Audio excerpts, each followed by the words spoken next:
Good morning, good afternoon, and good evening, everyone. My name is Nate. I also go by Hockey Boy and Nate, and this is the tropical update here for August 26th, 2021. The current time is 6:31 p.m. Eastern Daylight Time.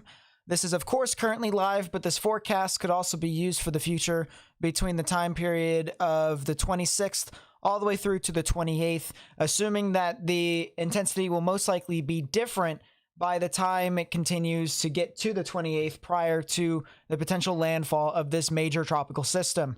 We have three areas to watch here for the most part. Of course, we have recently designated tropical storm Ida that is recently formed just off of the coast of Jamaica and just south of the Cayman Islands. We also have two other areas to watch here that's over the Atlantic as well as over the main development region, both of which have a decent chance of formation over the next 48 hours, with both of them having about a 50 to 60% chance of formation during that time period, as well as a 70% chance for formation over the next 5 days. But we're not really going to talk about that all too much, because this is definitely going to take the cake for the most part and the talking points for quite some time. This is the thing that I am more and more concerned about as this continues to unfold, and that is mainly because Ida is forecasted to intensify into a hurricane. We're going to take a look at the National Hurricane Center's cone of uncertainty here.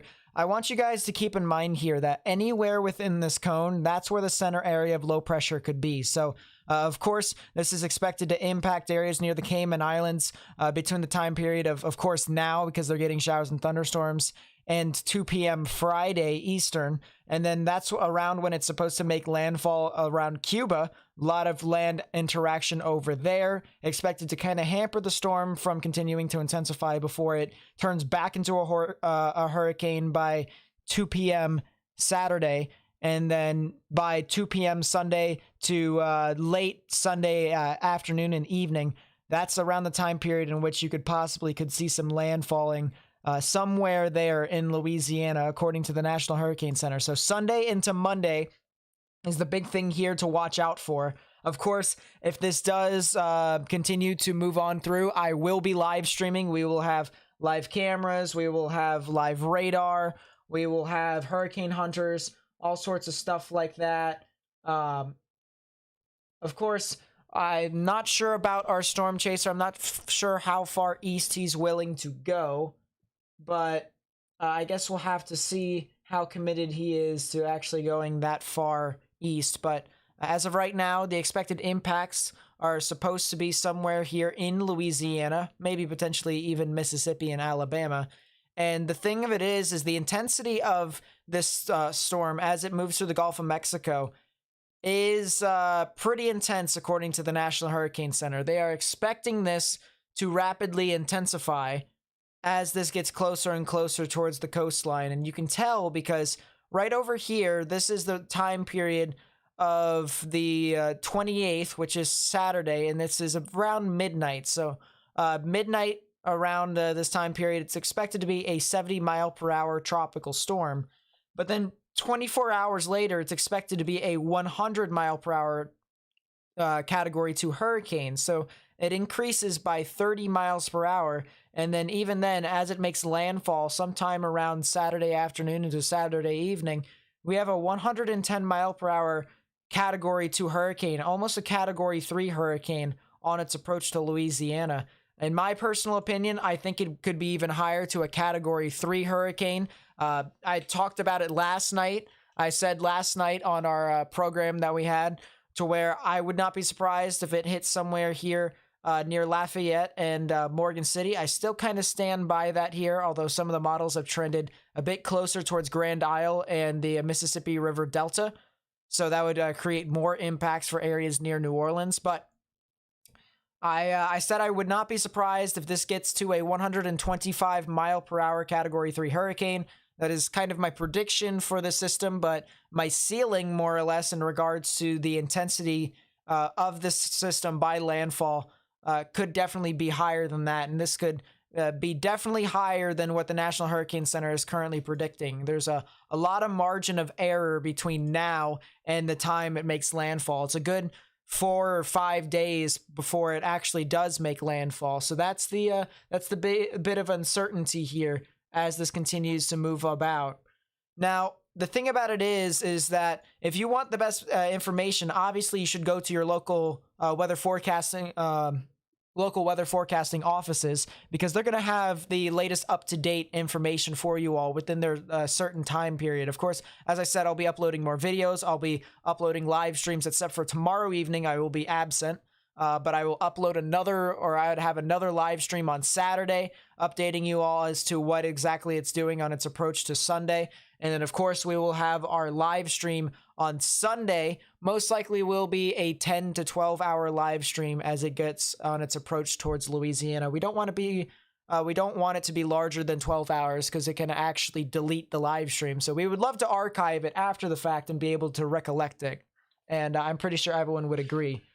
So the big thing here at this moment is we know it's going to turn into a hurricane, and we know it's going to rapidly intensify. The big question here is how much will it intensify over this time period here in the Gulf of Mexico? And we talked about it last night prior to the system being a tropical storm, even prior to it being a designated tropical depression, which was this morning. So the big thing here, as I mentioned, is will it intensify into a major hurricane? And if it does intensify into a major hurricane, how much will it intensify after that? Will it continue to be a Category 3? Will it be a Category 4? Category 5 is a little bit of a less likelihood in this instance, mainly because of how long it is over water. If it was over water a lot for a longer period of time, then there would be no question about it, especially if it was heading towards Texas. I would not be surprised if it was a Category 5 hurricane. But in this instance, most of the models have trended it a bit further towards the east, and it's expecting landfall somewhere here in the deep south along the border or the coastline of Louisiana and potentially even Mississippi and Alabama. So definitely something that we're going to have to watch out for, and we need to spread the word as much as possible. Guys, if you haven't already, please be sure to like the live stream or like the video after the fact, because this gets this video automatically to as many people as it possibly can on YouTube. That's how the recommendation feed works. So if you keep liking the live stream over and over and over again, you're going to continue to spread this to as many people as possible, because this is a very serious situation, and this could potentially even be a very strong hurricane on its approach, even a major hurricane on its approach towards the Gulf of Mexico. And then, of course, feel free to share this live stream and even my channel on Facebook, Twitter, Instagram, any sort of areas like that, because even when the system does actually make landfall, the thing of it is with that is that most people are going to be without power and without cable. So they're going to want to tune to areas on social media for their information, like YouTube, like Facebook, like Twitter, stuff like that. And so if you can help get my name out there, help get other YouTubers out there, just try and get as much information out as possibly as they can, we can try and, help some people, possibly help save some lives. So that's the big thing here, is we're trying to get as much information out as possible, and we're trying to be a reliable source here when they run out of power, if there's power outages, which there most likely will be in this instance, because this is a very significant storm. This is a very significant storm. Let's take a look at the general view here of the Atlantic, and we can talk about a couple of things here. First things first, we have Invest 97L over here, which has a 70% chance of formation over the next 5 days, and then Invest 98L down here, which also has a 70% chance of formation over the next 5 days. 97L is expected to stay over water, but this is definitely something that we're going to have to watch out for to potentially impact areas in Europe, because this could even have a little bit more longevity as it pushes on through. Of course, that's an absorbent amount of time between now and then, so not exactly a big thing there. But Invest 98L over here is recently be getting a lot more organization, and the dry air that originally was coming off from the Sahara Desert is kind of depleted a little bit. There's still some dry air off to the northern portions of it, but these tropical waves that have been moving off of Africa have been very moist, and usually with a lot of moisture in this instance, that does create a lot of showers and thunderstorms. And if you were to compare Ida to the tropical wave out there in the main development region, they're about the same size. Maybe Ida's a little bit larger, but they're about the same size in this instance. And so you have a lot of moisture, a lot of showers and thunderstorms. And if that can consolidate more and more, we could be talking about another tropical system. And this could potentially be, I would have to guess if there was another tropical system to be named, it would have to be 98L down here, which would be Tropical Storm Julian. But that's something that we're going to have to continue to monitor as of later on, because as I said, the main threat here is going to be Tropical Storm Ida. So with that, let's take a closer look at Ida. We're going to see if we can get a loop here, just a general loop to see what's going on. And a couple things to note here. First off, we can clearly see that the southwestern side, unlike this morning, has become a little bit more closed off. And you have the general swirl of these showers and thunderstorms that are going under more or less, or surrounding more or less under a mid-level and low-level circulation. And it's really starting to consolidate more and more. And so this is definitely something that is really concerning to me, because if it already becomes vertically aligned with not a whole lot of wind shear in this area, I mean, of course, there's still a little bit of strong wind shear off to the north of it, but where the actual center of low pressure is, if it becomes vertically aligned almost immediately, we could be talking about some very strong intensification on its approach to the Cayman Islands and even Cuba. Of course, it'll be a tropical storm by the time it goes through the Cayman Islands, but Cuba is a little bit of a different question. I'm thinking it's going to be unlikely that it will intensify into a hurricane by the time it gets to Cuba, but it could potentially be a very strong tropical storm and then move on through, weaken a little bit, maybe stay at the same strength before it re-intensifies further and further, and even intensifies into a strong hurricane on its approach to the Gulf Coast. A couple other things to note here. You can see a couple factors that might come into play here with Ida, and we have a lot of these showers and thunderstorms that are really shooting off towards the north. We have a lot of this kind of scattering motion here with clouds. Instead of these clouds just staying in one place, similar to what's happening down here, we have a lot of these clouds that are forming and then they are moving off to the north. And that indicates a lot of strong wind shear here from this trough that's basically creating a lot of havoc here, a lot of disorganization within this general vicinity. So definitely something that we're going to have to watch out for as this continues to progress. The good news is that this trough is expected to weaken further and further, which means that the wind shear is expected to weaken further and further. And so, well, it's not exactly the good news for the people being impacted. It's the good news for this tropical system as this continues to move on through. So, very, very much so something that people here in Cuba, the Cayman Islands, and of course Jamaica, getting the remnants of these thunderstorms on the southeastern side of the system, need to watch out for. Potential flash flooding is possible as this continues to propagate further towards the north and west. We'll take a look at the water vapor imagery, and it tells us the exact same thing here. But I do want to mention one extra thing that we couldn't exactly see on the regular satellite imagery, and that's these dark colors right under here. They're kind of under this fluffy mass, the cirrus clouds that are actually spreading out from the wind shear. But if you can see a little bit of a dark contour that's basically different from some of these other grays or even whites, that tells you that there's a little bit of dry air here out in front of the system, and that dry air can basically prohibit showers and thunderstorms from actually forming.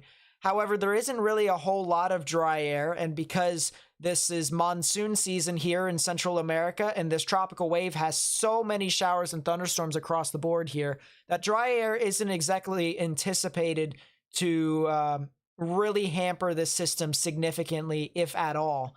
And I mean, you can already see how wide the system expands already, even though the wind shear basically scatters most of the showers and thunderstorms. It basically is scattering that moisture too, and so it's covering a lot more ground, of course spreading it a little bit more thin, but it's still gathering more and more moisture here from Central America, and that's what's going to continue to fuel the system as this continues to move about further towards the north and west.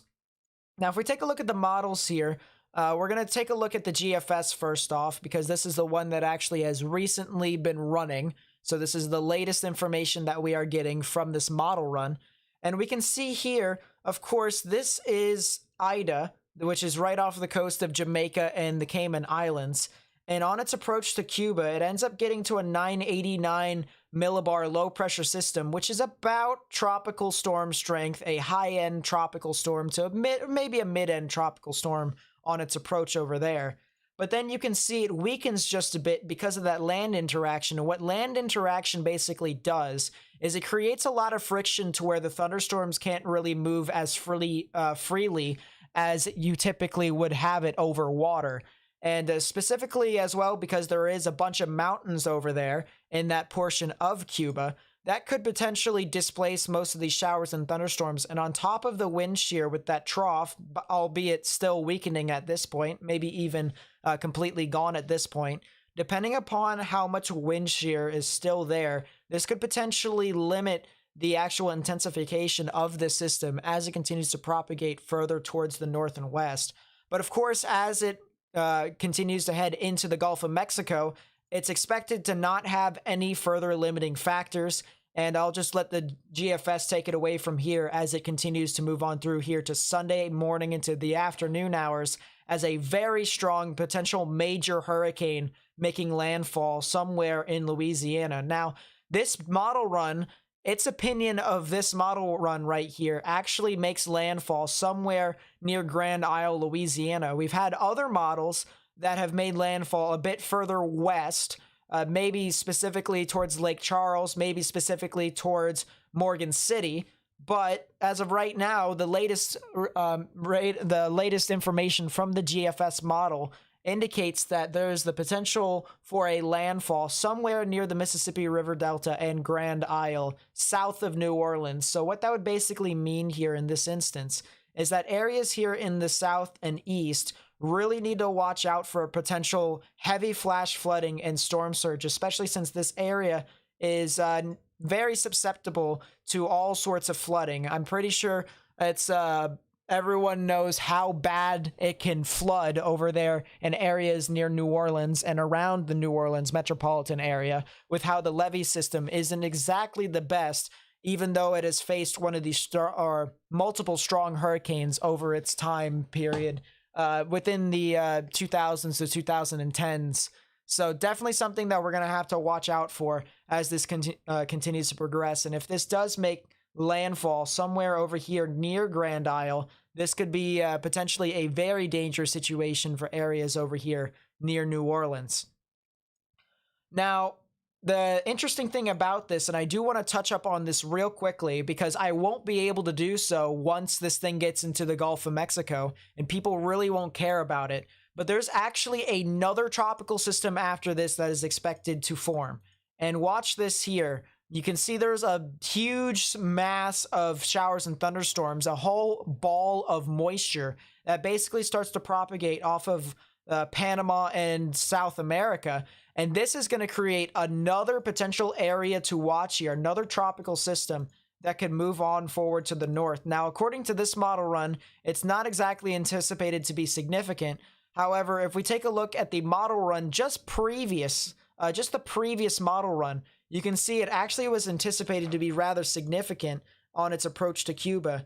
And that's not the previous model run, unfortunately. That was, there we go. Here's the previous model run. Pretty significant on its approach to Cuba. And then once it gets over the Gulf of Mexico, it does the exact same thing that they're anticipating Ida to do and eventually moves off towards Louisiana and Texas. So that's another area to watch there. If this gets into the Gulf of Mexico again, we could be seeing the same situation that we saw just a week prior. So we need to continue to watch out for that. Of course, as I mentioned, I'm not going to be able to talk about it when Ida is actually in the Gulf of Mexico because it's going to be all hands on deck when we're trying to forecast this system. But definitely something that we're going to have to watch out for as this continues to progress further.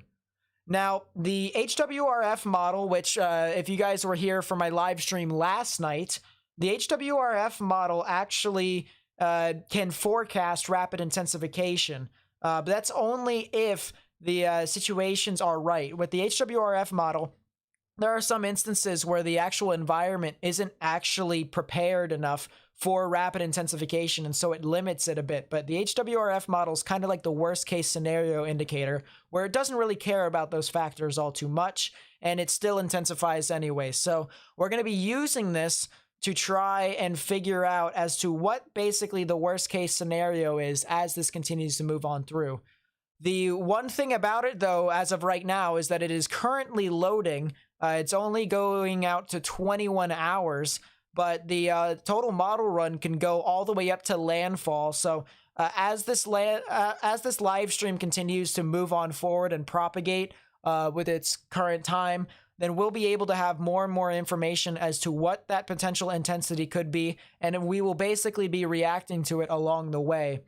Another thing that we will be reacting to as well, while the model run continues to load from the HWRF, is we do have the hurricane hunters currently out in this system. And just for reference, again, here is the tropical system in question. Here is Jamaica, and here is Grand Cayman, or the Cayman Islands in this instance, as well as Cuba, just to the north of that. And so you can see where the hurricane hunters are actually going into the center here with this giant swirling mass, with most likely the center area of low pressure being somewhere over here. And they've actually found it to where the lowest pressure is right about here where these little circles are. You guys might not be able to see the numbers over there, but right around there is where the center area of low pressure actually was, according to these hurricane hunters that are in the storm right now. And so what they found so far is they found a lowest pressure of 1,006 millibars, which would indicate tropical storm strength, and then some winds, of course, potentially even wind gusts in some instances of 50 miles per hour, maybe even higher in some spots. And if we actually go to another tab here of tropical tidbits, we can actually see what some of the strength of those winds were. Now, the only thing about it is that because most of these were wind gust readings, we have a lot of contamination within some of the data that it has, and wind gusts don't exactly show the true strength of the tropical system, because we want to know what the sustained winds are. Wind gusts can extend to from 10 to 15 miles per hour stronger than the actual sustained winds. So if we find wind gusts, we're not figuring out what the consistency is, and that's what we try to find with tracking tropical systems. So a lot of these little red dots indicate a lot of contamination here, and that's not exactly, as I said, the best for finding out what is actually what. However, we can see a couple of the blue dots here. The general consensus of some of these blue dots start to show somewhere around this general area. And if we draw a line here from the 35 knot area right here, you can see, actually, let's make the line a little bit smaller, shall we? So you can see the general consensus is that we do have some areas of these blue dots above the black line that we just drew, even at or around this black line. So the general idea of this is that this is a tropical storm, a 35 knot, 40 mile per hour tropical storm at the moment.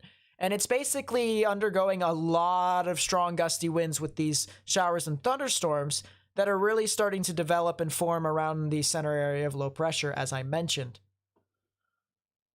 So that's the big thing there. We have two things to react to. We have the hurricane hunters that are ongoing within the system, and they are going to be making another pass here soon.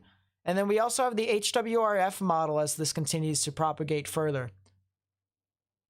As I said, we need to get this information out as much as possible because this is anticipated, according to the National Hurricane Center, to be a Category 2 hurricane, a high-end Category 2 hurricane with 110 miles per hour. And they have noted a lot of weather professionals, a lot of meteorologists with doctorines in meteorology.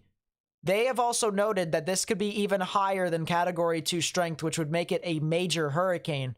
So we need to get this information out to as many people as possible. Guys, if you haven't already, please be sure to like the live stream because that gets it out to more people's recommended feeds on YouTube. It basically gets the information out to more and more people. You're helping me do that by getting it to more and more people, as well as share this live stream with friends and family and on social media like Facebook, Twitter, Instagram, stuff like that.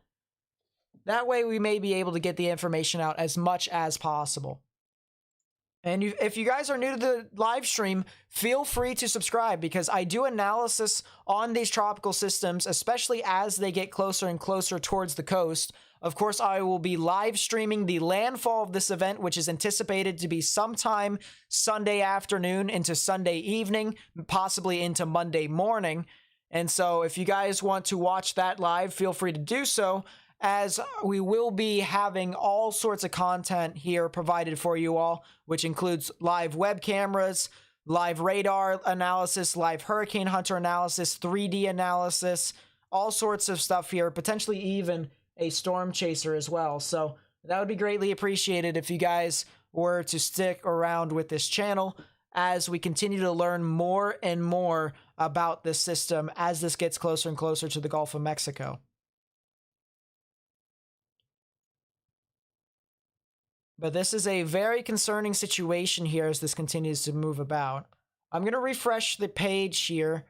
And I'm going to take a look at the current satellite microwave imagery. And here we have it. We have what this basically tells us is this tells us where the most intense thunderstorm activity is actually at. And so these areas in red and dark red, even some yellows in some spots, that indicates some very strong thunderstorm activity right within the area. But what we would typically want to look out for is basically a swirl that would look something like this, to where it's fully wrapped around. And if we can get that completely wrapped around to where instead of having a bunch of showers and thunderstorms just over here and on the eastern side of it, if we had this a bit more symmetrical, that's when we can start talking about this thing to become a lot more intense moving about. It's just whether or not it can start to get its act together during this time period from now until tomorrow, to which we can then answer our question as to how intense it will be. But this is very interesting to look at with how much thunderstorm activity there is here, because this is a lot for a tropical system. I've seen much of Fred, I've seen much of Grace, and I've seen much of Henri in the beginning of its lifespan with this, and it didn't have as many showers and thunderstorms as this storm currently does in its infancy. Right now, it is the beginner stages of a tropical storm. It's a 40-mile-per-hour tropical storm, and it's 5 miles per hour away from being a tropical depression again. It's tropical depression being a 35-mile-per-hour storm. So with there being as much activity as there is right now, this is very concerning to me, because this has a lot of activity. This has a lot of moisture. This looks like a very potent storm. And that's the concern here, as well as the National Hurricane Center's concern, because they are anticipating, and I want to say this here real quickly, just for everyone to have on record. This is potentially the first time, I can't remember when they've done this, because I don't believe they did this at all last year, but this is the first time that I can actually remember them forecasting rapid intensification here as it moves closer and closer towards the coastline. That's pretty serious. That's very serious. So we have a potentially strong storm that's really trying to consolidate, that's moving into a very unstable Gulf of Mexico with very above average sea surface temperatures. With temperatures, for any of you who are curious, the closer and closer you get to the coast, the higher and higher it is, which the highest is somewhere around 90 to almost 94 degrees Fahrenheit. That's very hot. That's very hot. And so this is expected to intensify further and further, and even rapidly intensify, as the National Hurricane Center notes, as it gets closer and closer towards the coastline. Now, a couple things that I do want to mention here. All right, a couple things that I do want to mention. Let me pull this up here real quickly so that you guys might have an idea. I'm going to pull up the GEFS spaghetti model guidance. And what this basically does is, if you think of it as basically a club, all right, if you think of it as a club, The club is the GEFS, which would be what this model run is. And then all these little lines, these little spaghetti models, these are your club members. They're kind of inputting their own little opinions in the matter. Kind of like you're having a meeting of some sort. Well, in this instance, here's your meeting. And this is telling you what this tropical system could potentially be as it approaches landfall. And so the general consensus here is that it is expecting it to most likely be somewhere here in Louisiana. We have a couple models, a couple members that think it'll be outside of Louisiana, with a couple being in Texas, a couple being in Mississippi and Alabama. But most of the models think that it will most likely be somewhere in here. And that is something that we have to consider, because if we have accuracy like this, then we can start preparing ahead of time as to who could potentially get impacted and what our potential impacts could be at the worst. All right, it's always best to prepare for the worst and hope for the best in this instance, because we don't exactly know what the worst is going to be with hurricanes in this type of year. Rapid intensification is very serious and very unpredictable, and that's the reason why, if it ever is possible for this to happen, we're going to want to try and sound the alarm as much as possible. All right, so, for people who might think, well, it's not going to be that serious, it's not going to be that big of a deal, for the people who are going to be impacted, it will be. And it's anticipated to be at least a hurricane. That will be our first landfalling hurricane of the season in the United States. Henri was not a hurricane when it made landfall, guys. It was a 60-mile-per-hour tropical storm. Elsa did not make landfall as a hurricane, guys. Elsa was, I believe, a 65-mile-per-hour tropical storm, if not a 70-mile-per-hour tropical storm. So this being a landfalling hurricane at potentially Category 2 or stronger is a real wake-up call to what we could potentially have later on in the season, because we're not even in the peak of hurricane season yet.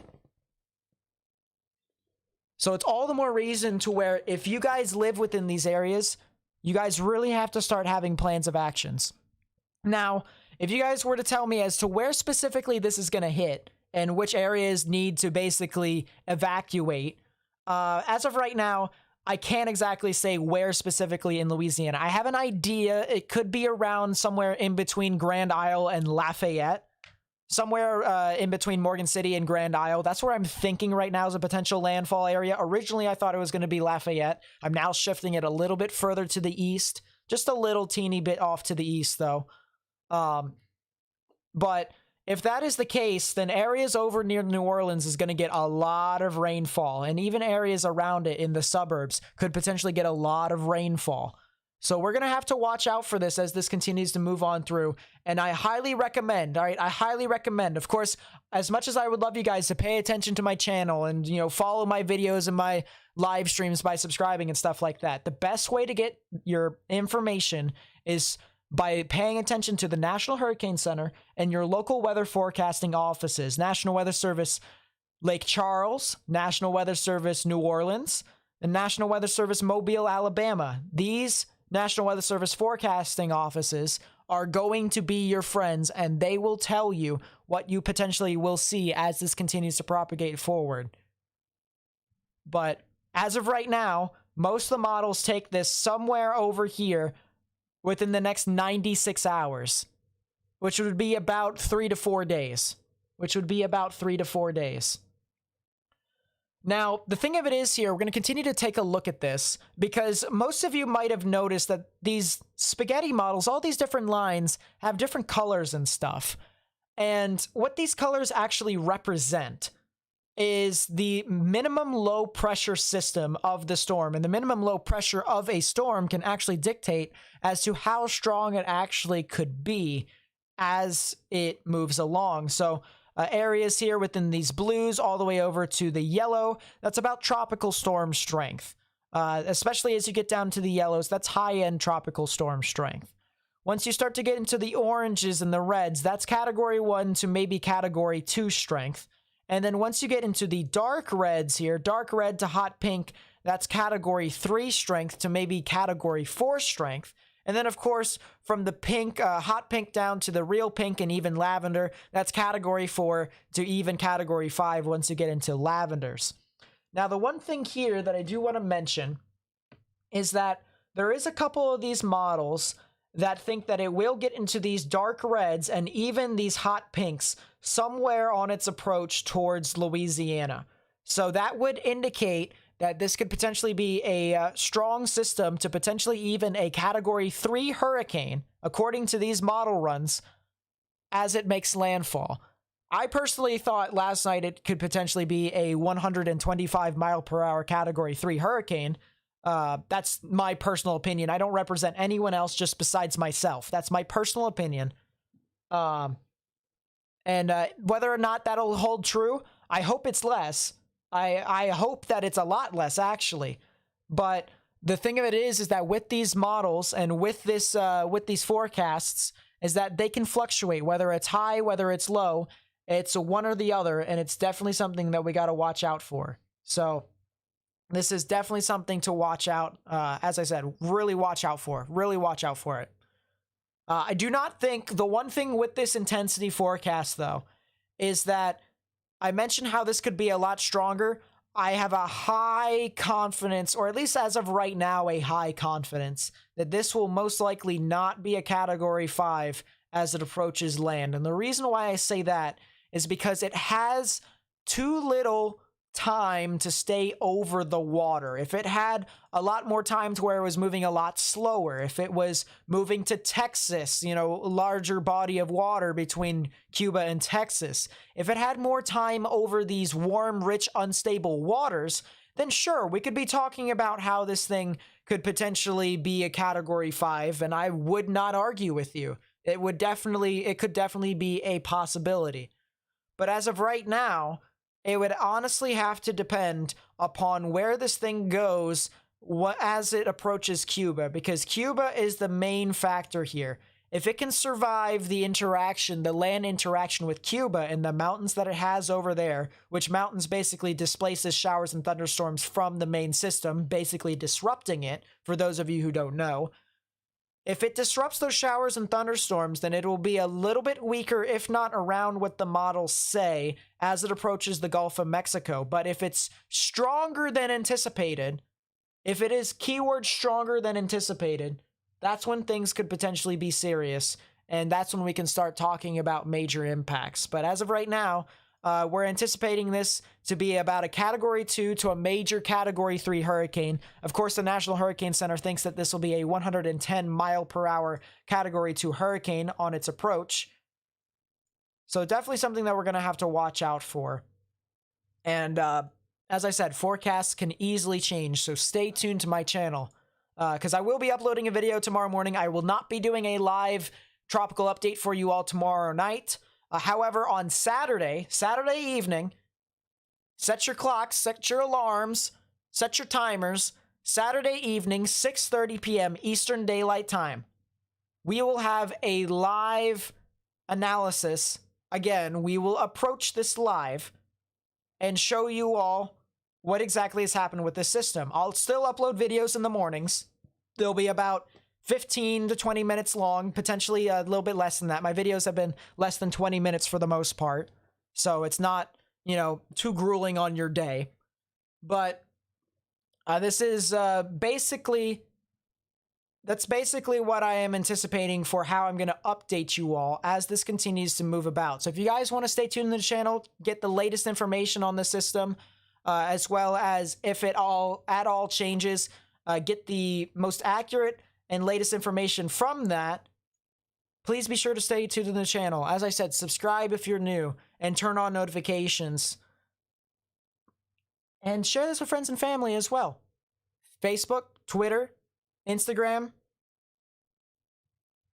Especially if people live in these areas. If you know anyone who lives in these areas, they could definitely benefit from this information. They could easily benefit from this information as this progresses forward. Because I'm pretty sure most of you, you know, as of last night, you guys might have looked at me pretty strange in saying that there would potentially be a strong hurricane in the Gulf of Mexico. And then one day later, the National Hurricane Center officially designates the storm, and then we're talking about a category 2 that they're thinking, which it could definitely be higher as it approaches the Gulf Coast. So we're on top. We're going to try and be as on top of this as we possibly can to try and inform as many people as we possibly can. It's all about saving some lives. It's all about saving some lives. And another way to share the live stream too is by liking the live stream. You guys actually help me get this out to more and more people on YouTube. It's their recommended tab. It's their how their recommendations actually work. So if you help me get this video, get this live stream onto more people's recommended feeds, I may be able to get this information out to more and more people. So that would be greatly appreciated if you guys would help me there.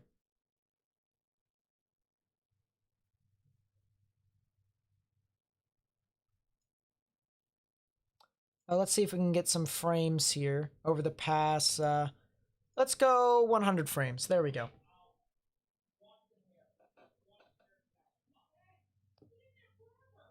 Let us see here.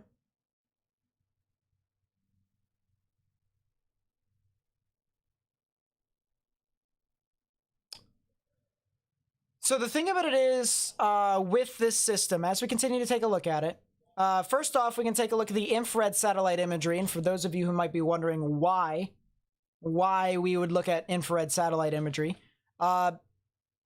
typically as the world wills it, the higher and higher in the sky you go, the colder and colder it actually gets.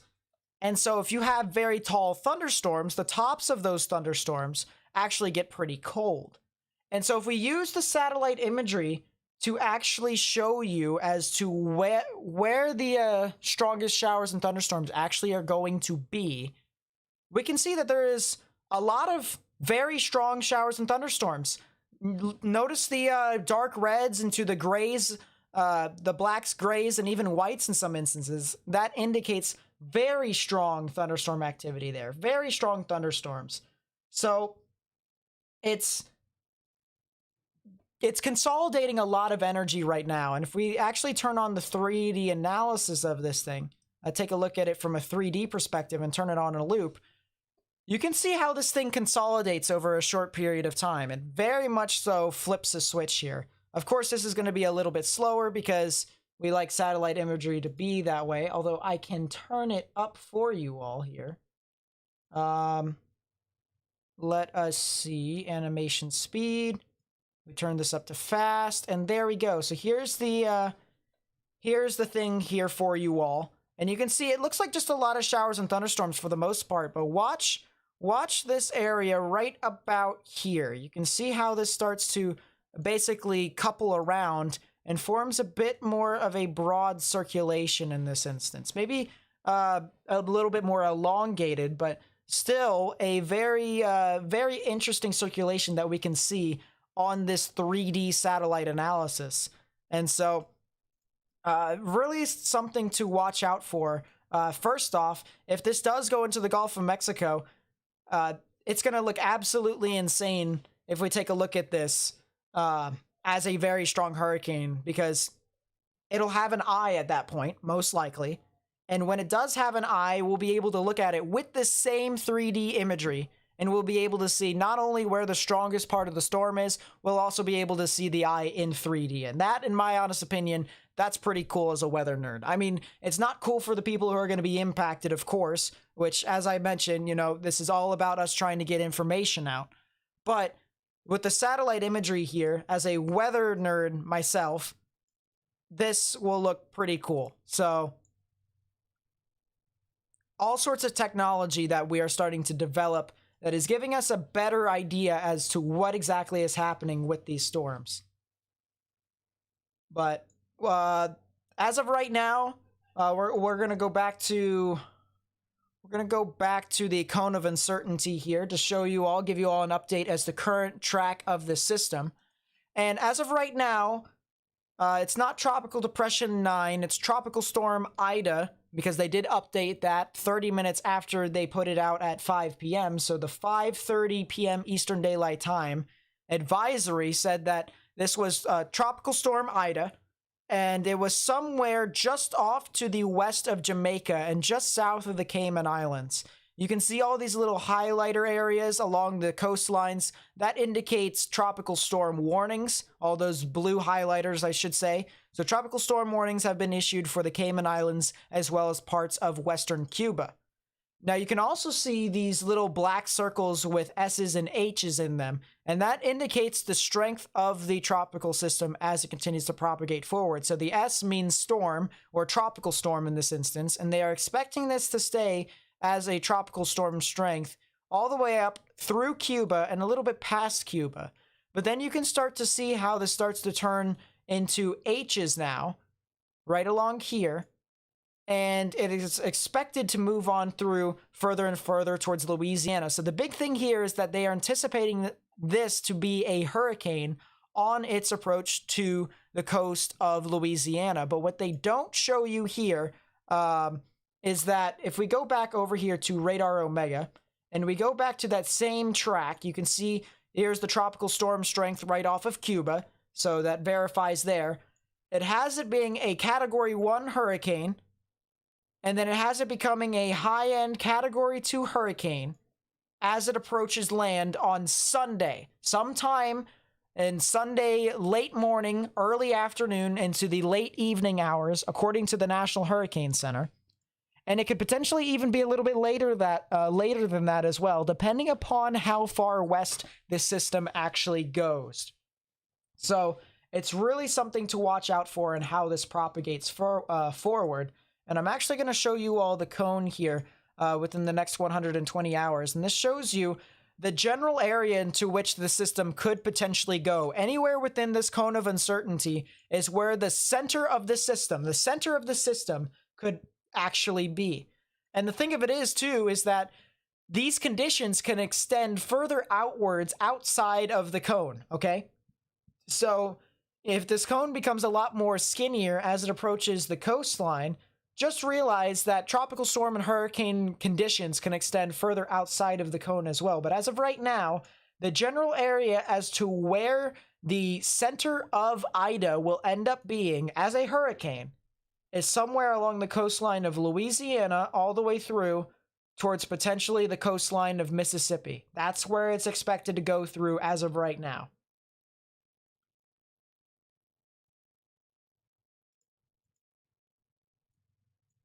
Let's check up on the hurricane hunters here real quickly. We're going to take a look at the raw data here first off. And then we're going to take a look at the... I think they're actually done with their mission. Are they done with their mission? I've got no clue. They might be done with their mission. I'm not sure. But they just went through the system again. And they haven't found tropical storm force winds on the southwestern side of the system. And that's the big thing there. It's still in its infancy right now. This tropical system is not exactly the strongest thing in the world as of right now. We're forecasting it to be very strong. But it's kind of like a toddler. It's very young, doesn't know what it's doing. It's very disorganized. And it needs a little bit of guiding. And in this instance, what's going to help guide it is the instability with how much moisture there is in the atmosphere, as well as the warm sea surface temperatures. And I'm going to show you all here, if we go over to the analysis of the ocean, we'll show you the ocean sea surface temperatures here for the Western Atlantic. You can see here in Celsius, this is the temperatures in Celsius. A lot of these waters here are within this red and pink. And whenever you see that here in tropical tidbits, that indicates some very warm, very unstable waters here that could basically help with rapid intensification further along the lines. And this is a very concerning situation to watch out for, because if it can get over these waters, it will most likely rapidly intensify. And because it is forecasted to go over these waters, the National Hurricane Center thinks it will rapidly intensify. And so we have to really watch out for this as this continues to propagate further northward. And if I actually show you on another thing here, I'm going to show you all the tropical cyclone heat potential. So this basically shows you the amount of energy within a specific spot. All right, so this shows you how unstable the actual sea surface temperatures actually are. So, of course, the areas in the dark blue, it's not exactly as unstable. The green and yellow areas, it's kind of unstable. It's kind of half and half. And then once you start to get into the oranges and reds, that's when things become really unstable. So you can see over here in the Caribbean, for the most part, it's very unstable. You're expecting this tropical system to start to gain a lot of traction, as I said, with the amount of moisture that it has, with the unstable environment that it's currently in. But then the thing of it is as I mentioned, it's anticipated to go over land here, over Cuba, and the land will most likely disrupt the organization for the short period of time while it's going over, of course. So it's definitely something to watch out for as to how much land this interacts with and where it hits specifically. All right. If it doesn't hit a whole lot of land, say it goes a little bit further south of here, then it will be over waters a lot more, and it will have a lot more of this untapped energy to basically seep in through into the system and guide it to intensify further and further and further, basically allowing it to not have as much disruption in its current trajectory. Now, in the current track in general, this system will eventually move off further towards the north and west, and you see this giant pocket of unstable energy here in the waters. This is the unstable sea surface temperatures here that extend very deep into the water, creating a lot of energy for the system. And this is anticipated to move into that general area, and this could potentially intensify within that area as well, basically allowing this to rapidly intensify within that time period. And so that's the reason why a lot of people here, a lot of weather enthusiasts, a lot of meteorologists, and a lot of people who are doctors in meteorology think that this will most likely intensify rather significantly into most likely a major hurricane on its approach to Louisiana, or just even the central portions of the Gulf of Mexico at this point. So really something to watch out for as this continues to propagate further and further towards the north and west. Now, if we take a look over here, we're going to go over to the GFS model, and instead of looking at the precipitation, we're now going to look at the vorticity here. So we're going to take a look at the 500 millibar area, and the vorticity is going to be indicated in these colors. So yellows, oranges, reds. Of course, the more oranges and even reds that you have, the stronger the vorticity is, indicating a stronger tropical system. So we'll watch this through, and we'll watch as to how this consolidates, but we also want to watch as well the wind barbs here. And the wind barbs tells us the general flow, the general winds here at 500 millibars, which is above a mile above the surface for any of you who might not know. But 500 millibars is about the mid-level portions of the atmosphere. So just for a reference there. We can see here with the wind barbs, we have this general clockwise flow here right off the coast of the Carolinas and near Bermuda. And what this actually shows you is this shows a high pressure system that's currently setting off near Bermuda. This is your classic Bermuda high, as if most of you have heard of that. That's the Bermuda high at the moment. As this continues to move on forward, this system actually moves into that directional wind from the high pressure system as the high pressure system moves closer and closer on land. And you can see how that directional flow is still pushing it to almost a west-northwesterly component. So it's going to continue to push it off further and further to the general direction of either northwestern portions of the Gulf of Mexico or central portions, north-central portions of the Gulf of Mexico, somewhere around Louisiana and Mississippi. So that's the reason why this tropical system will most likely not head off towards the Bahamas. It will most likely not head off towards the peninsula. That's the main reason why they are not exactly in the risk here. But areas that are closer towards the central portions of the Gulf of Mexico, as well as the northwestern portions of the Gulf of Mexico, they are the areas that need to watch out the most. That's where you most likely will be having your greatest risk with this system as this continues to propagate forward. So this is definitely something to watch out for, especially with where this high pressure system is. Because if this high pressure system moves anywhere further south, if this moves anywhere further west, if it moves anywhere further east, this can alter its track significantly. So, big thing there to watch out for as well. Now, of course, the GFS takes the system to making landfall somewhere near Grand Isle, or the Mississippi River Delta, which is south of New Orleans.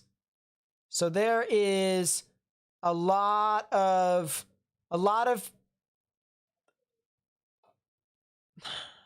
there is a lot of activity here from the GFS, a lot of consensus that is saying that the eastern side of Louisiana will most likely be the one to get impacted. Now, other models think otherwise. If we take a look at the Euro model here, take a look at the Euro model and show you the same thing except at 850 millibars, so just a little bit lower in the atmosphere, somewhere about 3,000 feet above the sky, or not above the sky, above the ground, or above the water in this instance. You can see that this system moves it a bit further west. It actually moves it somewhere over Morgan City, Lafayette as well. So this is not exactly set in stone as to where exactly that forecast is. And that's the reason why the cone of uncertainty is as big as it is right now. So if you were to ask me where specifically as to where this landfall could potentially be, my gut feeling is somewhere in between Grand Isle and Morgan City, somewhere over there.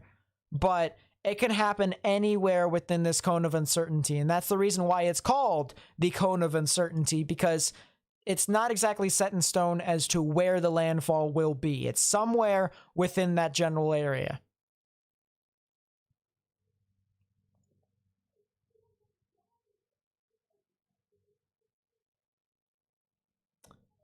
Let's go take a look and see if the aircraft reconnaissance data team, if they are leaving the storm. And it looks like they're continuing to move off towards the north and west. So they're moving further and further away from the center of this system, which I'm not sure if that's them just leaving or if they're just doing another pass here soon. But as of right now, it definitely seems as if they're kind of going away and they might be heading back. So we'll have to see here within the next couple of minutes. But there is one thing that we need to get to, and that's the HWRF model here. And we were talking about this a little bit earlier in the live stream as to how this is most likely the model to look at for the worst case scenario. This is basically the worst case scenario indicator. This system predicts rapid intensification very well. However, the only issue is that even for systems that are not supposed to rapidly intensify, this model thinks that it's going to rapidly intensify anyway. So it basically says whatever environmental conditions are around it, it disregards it for the most part. So that's one thing to take into account with this. However, because we have seen that there most likely will not be a whole lot of dry air, there will not most likely be a whole lot of wind shear with this system, and that it will be able to be over favorable waters to where it could rapidly intensify as strongly as it does, then we can use this model. We can use this model to kind of get an idea as to what we could potentially look for. So let's take a look and see what they think. Of course, it's not completely done yet, but they're thinking that this is going to end up being a mid-range tropical storm on its approach to Cuba. And then once it's done with Cuba, they think this is the time period in when it starts to rapidly intensify and it starts to get closer and closer to Louisiana. Of course, it's still loading here, but you can clearly make out that this is Louisiana. I mean, over here is New Orleans. Over here is the Mississippi River Delta. This is Grand Isle, going all the way over to Morgan City, Lafayette, all the way through and about. So you can clearly make out that that's the state of Louisiana. And of course, we're going to continue to react to this more and more as this continues to get closer and closer towards land. I want to go ahead and take a look and see what the maximum wind is with this system. We'll take a look at the 10-meter winds above sea level. And we have some winds here indicating 87 knots, which would be about 95 miles per hour. If it can intensify another 3 knots, it'll be 100 miles per hour. And then, of course, it can intensify stronger than that. We can start to talk about how it could potentially be a Category 3 hurricane, which is what I'm kind of anticipating here. So let me get my knots to miles per hour meter here on my sidebar, just in anticipation of what could potentially happen in the future. So for people who are curious as to what 87 knots is as of right now, actually that's already 100 miles per hour. So a 100 mile per hour hurricane right there, according to the HWRF model, on its approach to Louisiana, and it's not even hitting the land yet. It's not even there yet. We'll take a look at the latest 2 frames that just came out here, and now it turns into a 91 knot system, and now it turns into a 94 knot system. So let's look at what 94 knots is.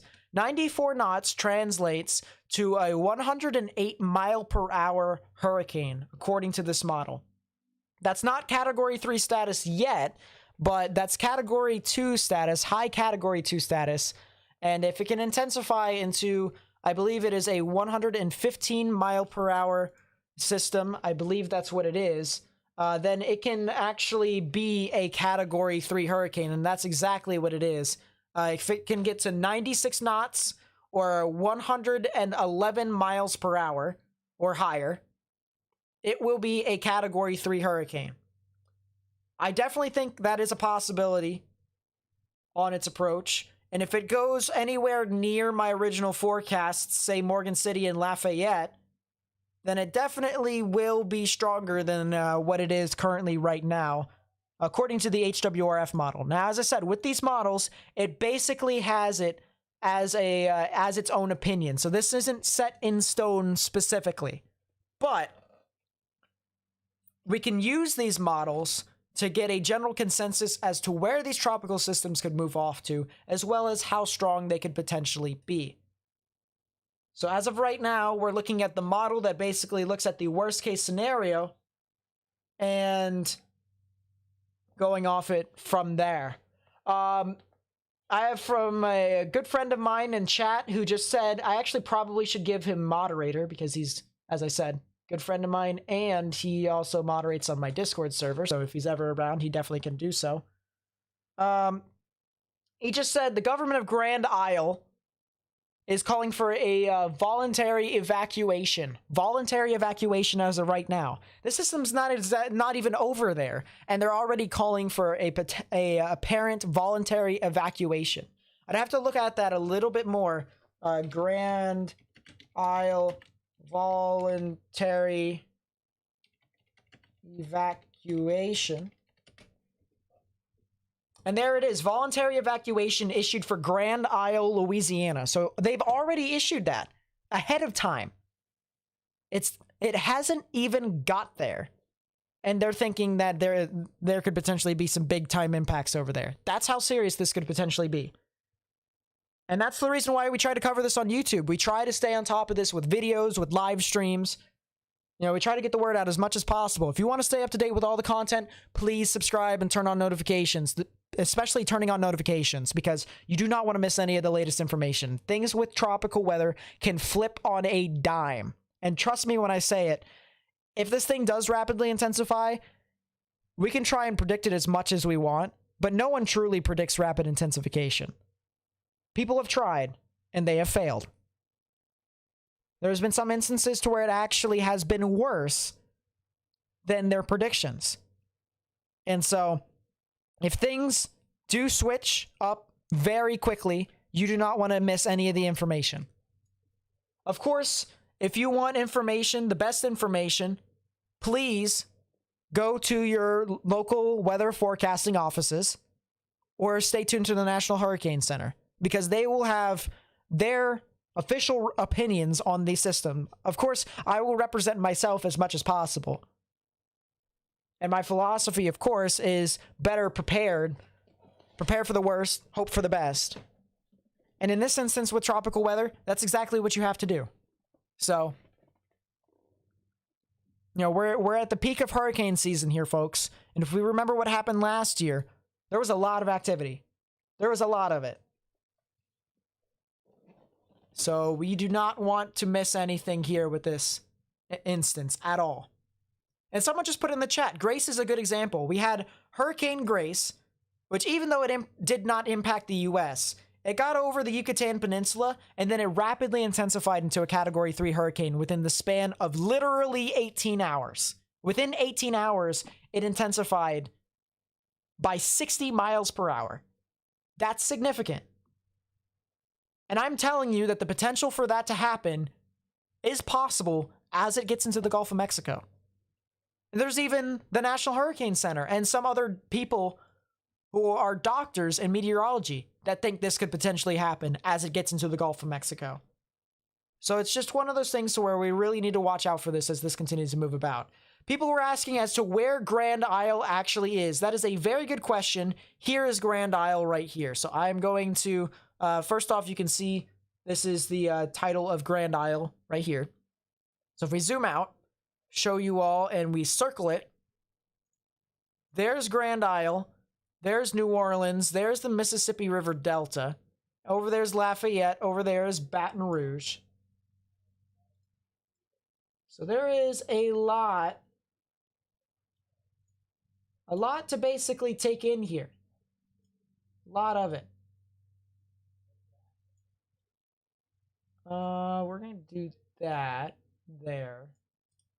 Give me a second. Center horizontal, and that should be good. Should be good.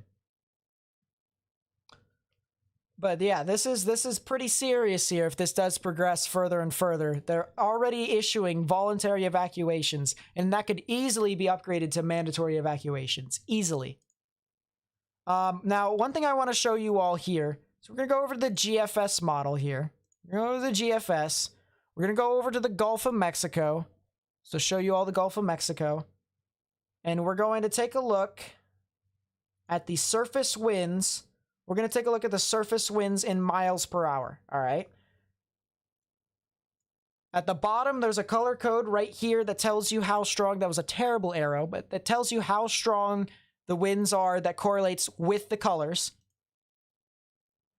And then, of course, if you want to pay attention to the time, it's in Eastern Daylight Time, so you'd have to bear with me. But it is up there at the left-hand part of your screen, right there. So let's play it on through. As this continues to move off further and further towards the Cayman Islands and Cuba, winds start to get up towards 50 miles per hour. And you can see that because you have some areas in the dark colors. It's not red. It's more or less kind of like this brown. And so there is a lot of organization that's already forecasted with this system, and it's not even in the Gulf of Mexico yet. As a matter of fact, as this continues to move on further towards the north, the GFS actually thinks that this could potentially be a hurricane upon its landfall in Cuba. You can see at the bottom right-hand part of your screen, it says max.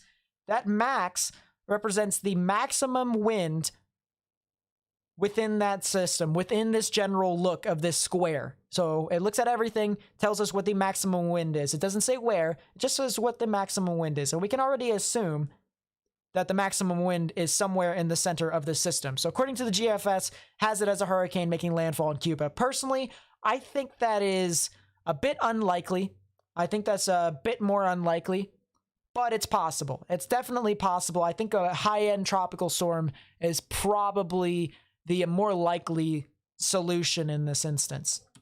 And then, of course, as it moves through Cuba, it encounters a lot of that land, and it weakens a tad smidge. It was a 75 mile per hour system. It weakens to a 60 mile per hour system, even to a 70 mile per hour system as it gets to the opposite side. So that's tropical storm strength again, okay? As it continues to progress on further, we don't see this intensify back into a hurricane until Saturday, overnight Saturday, Friday into Saturday. Overnight Friday into Saturday, it'll be in the Gulf of Mexico, and it will be intensifying, even rapidly intensifying. You can see here, winds are about 76 to 78 miles per hour. It continues to move on further towards the north. It goes into 86 miles per hour, 88 miles per hour, 92, 94, 106 miles per hour right there that I just saw. Still 100 miles per hour further, 107, 105, 108. And as it gets closer and closer towards the coastline, we're right about here on Sunday morning into Sunday afternoon.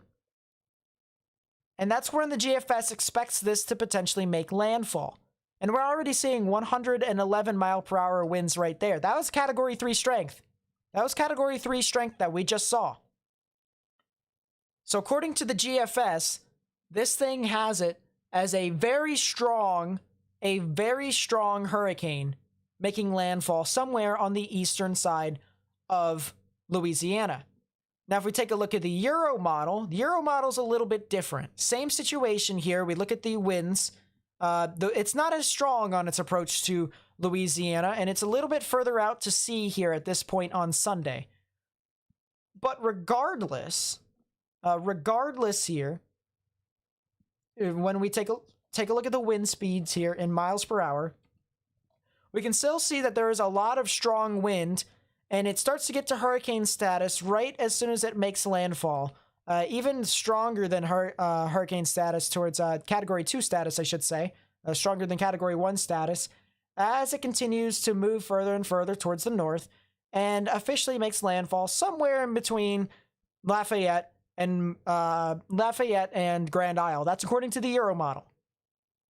So there is definitely a lot of uncertainty here as to where this specifically will make landfall, but the general consensus is by the time it gets to the opposite side of the Gulf of Mexico, somewhere near Louisiana, potentially eastern Texas, and southern portions of Mississippi and Alabama, it will become a hurricane. It will become a hurricane, and it will make landfall.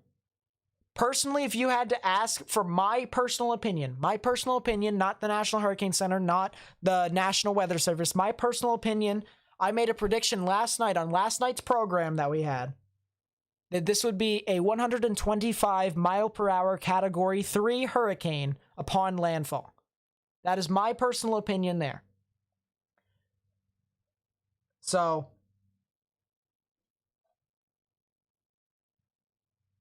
the big thing here is that this is definitely going to be a hurricane. This is definitely going to be a strong hurricane. How strong will it be? We will have to see once it gets over the Gulf of Mexico. That's the big thing there. So if you guys are willing to stay tuned to the channel, I would greatly appreciate it. As I said, the best way to do so is by turning on the notifications to the channel. If you haven't subscribed, that's the only way. Well, if you have subscribed, if you haven't subscribed, I should say, please do so.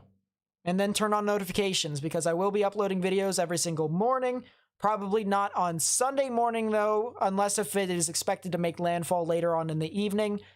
Then I'll probably upload a small little video before I will make my giant live stream, to where we'll have live web cameras, live hurricane hunters, live radar, potentially even a storm chaser, potentially. I don't know how far East he is willing to go, so I will say potentially at this moment,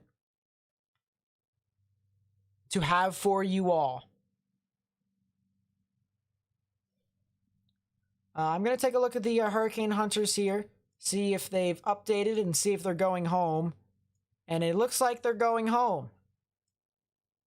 So a brief mission here from the hurricane hunters. Brief mission, but a mission that got its job done, in my honest opinion. They found winds of hurricane force, or not hurricane force, geez, of tropical storm force. And they designated this as an official tropical storm. So definitely got the best information out of that. Let's take a look at the ocean temperatures. And I keep talking about how unstable this water actually is over the Gulf of Mexico, and why it's going to rapidly intensify because of it. Notice how very warm these waters are here. A lot of these reds and pinks indicate 29, 30, even 31 to 32 degrees Celsius water temperatures. For any of you who don't know what that is in Fahrenheit, that's about low to mid 90s. Yes, you heard me correctly. I said 90 degrees Fahrenheit as your water temperatures. And so all that warm moisture is going to allow this thing to really consolidate over time and basically give it a window of opportunity to where it can intensify significantly and become stronger. So there's your sea surface temperatures across the board there. And then if we take a look over here at the unstable water, this is the geez, why can I not remember it right now? The tropical cyclone heat potential, so the TCHP. This basically shows you where the most unstable area of the system will be for the waters. So within the waters here of the Gulf of Mexico, it shows you where the most unstable areas are. Blues is not exactly all unstable. Yellows, so kind of these sea greens to yellows, it's kind of unstable. And then once you get to the oranges, reds, and even bright reds to almost whites in some instances, that is very unstable. Very unstable to where it could intensify significantly. As I said, rapidly intensify. That's a word that we're going to use quite frequently. So that's the big thing there. As this continues to propagate further northward, will it tap into that energy? Will it be significant? How significant will it get? It will all have to depend upon its track and how it continues to move on through past Cuba. But regardless, it is still anticipated to be a Category 2 hurricane upon landfall. You can see the cone of uncertainty here from the tropical system. Of course, we have the 3D satellite imagery over the tropical system right now, Tropical Storm Ida. And you can see the track here from the National Hurricane Center, the cone of uncertainty, intensify it from a tropical storm to a Category 1 hurricane, to a Category 2 hurricane, to a high-end Category 2 hurricane, potential Category 3 by the time it makes landfall. So it's all about getting the information out at this point. As I said, there has already been voluntary evacuations that have been made for Grand Isle, Louisiana. Grand Isle, Louisiana is right here. That's where Grand Isle is. And it's very near to where the track is. Very near. So if they've already been issuing evacuations, they're trying to get the word out for this system already. They already know it's going to be significant. So this is the exact same thing of what we're doing now. We did this last night to where we said this could happen. And now, a day later, the National Hurricane Center has officially designated the tropical system, and they're agreeing with us too. They think that this will become a very strong hurricane as it approaches the coastline. Now, notice I said strong hurricane. It's not the official branch off to major hurricane quite yet. Although I do believe that it will become a major hurricane. And for those of you who don't know what a major hurricane is, that's basically Category 3 strength and above. So, that's my prediction. As unfortunate as it is, I think it'll be a 125 mile per hour Category 3 hurricane upon landfall. But I personally, I have to go with the National Hurricane Center.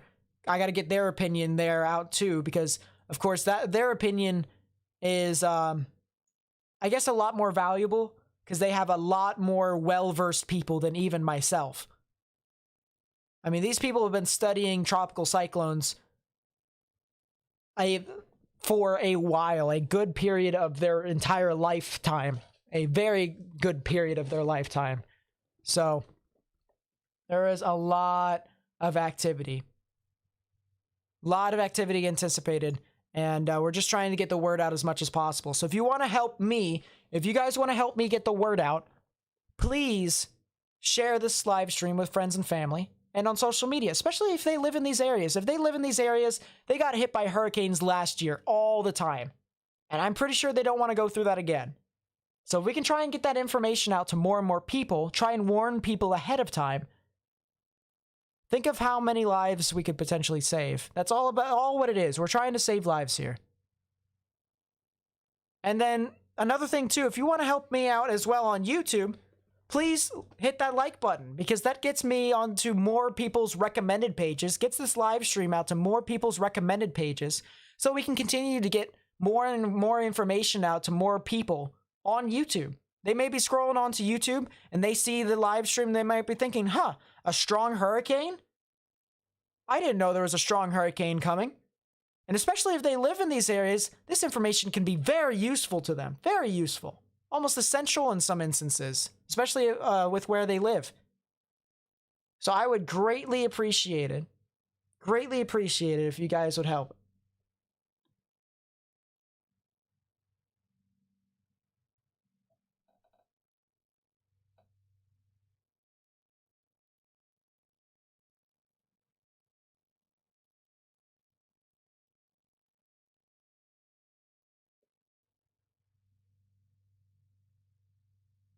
So the big thing here is that if you take a look at the cone of uncertainty, it takes it away from Florida. Takes it away from the Florida Peninsula, so they are not getting impacted. And it takes it away from areas Corpus Christi and further south. So that's the big thing there. They're anticipating this to stay somewhere in here within this cone of uncertainty.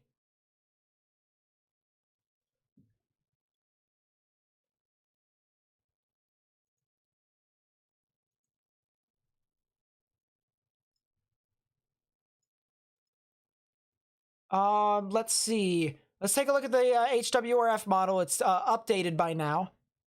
It's officially updated, so we'll be able to see as to what this model thinks it could be upon landfall. And if we remember correctly, this is the worst case scenario indicator model, which we can use in this instance because there is no limiting factors in the environment ahead of Tropical Storm Ida. So let's take a look and see what the landfall is. 94 knots still, 89 knots, so it weakens 101 knots. So I just saw a 101 knot maximum wind, which is a 116 mile per hour Category 3 hurricane upon landfall.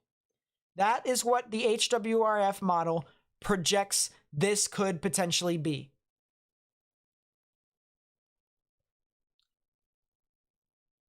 And there has been some instances too. I will say this. There has been some instances where tropical systems have actually rapidly intensified stronger than what this worst case scenario model actually thought.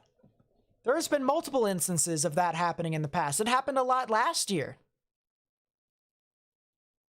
But as of right now, the worst case scenario indicator model thinks this will be a major hurricane.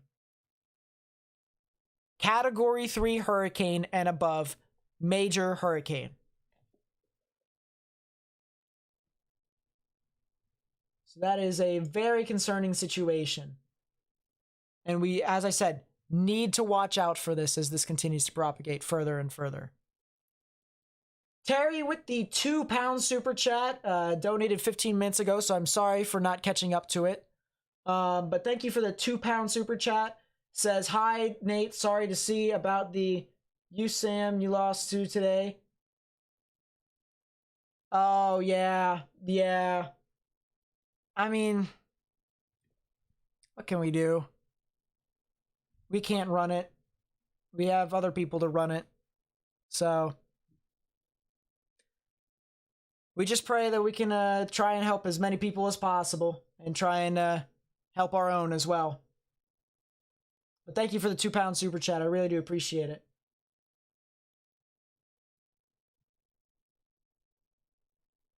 What about storm surges? So storm surge here, we don't exactly have a model to determine as to what the storm surge could potentially be in that instance there. However, if we do take a look over, that model's not going to help. It's not going to help. Yeah, it's not going to help us in that instance. Let's see if I can find another model here. Ocean forecasting system, is this going to be it? Nope, probably not. What about the JMA? Nope.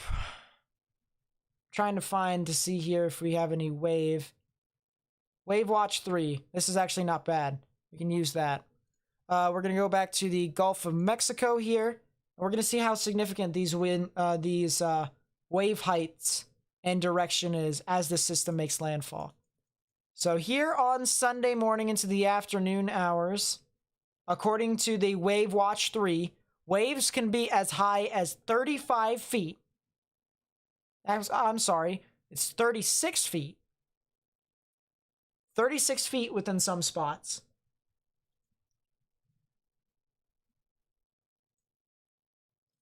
So, very high waves are anticipated. And depending upon when it makes landfall, that's when we can start accounting for storm surge. My gut feeling right now is 5 to 8 feet of storm surge at minimum near where it makes landfall. At minimum. 5 to 8 feet of storm surge. It could potentially be more, depending upon its intensity. But 5 to 8 feet of storm surge is a preliminary.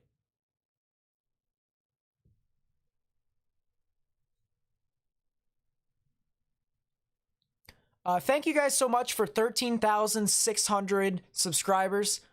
I really do appreciate it. And thank you so much for 333 likes. I really do appreciate that as well. Thank you guys so much for helping out my channel. But yeah, there is a lot of activity here, to say the least. Is there another tropical storm over the eastern North Pacific?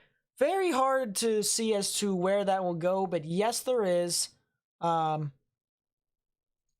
And it's very hard to tell as to where that actually will end up going, because we have some models that think it'll end up going off into Mexico. We have some models that think it'll go up along the coast into Baja California. So, you know, in regards to impacts here on the western coast of Mexico into Baja California, of course, I definitely think there will be impacts over here. But impacts further along the line into Baja California, it's very hard to say, in my honest opinion. Investigator with the $5 super chat. Thank you, my friend, for supporting the channel. I really do appreciate it. He says, just want to see if it worked. It seems legit. Thank you guys so much. Thank you so much for the for all the support. And thank you, Investigator, for the $5 super chat. I really do appreciate it. What will happen in New Orleans with 35-foot wave heights?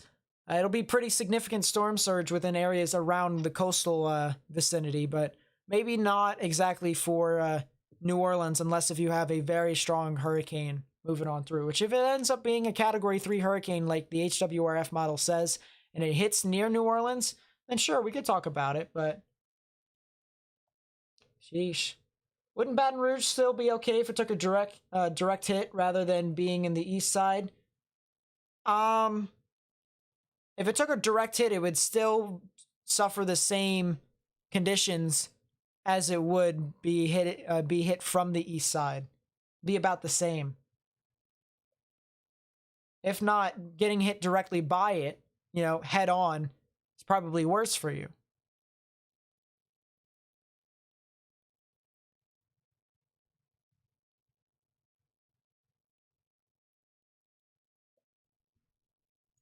So let's see if the aircraft reconnaissance has decided to go away, and they have. You can see the status right here is finished. They're going back home.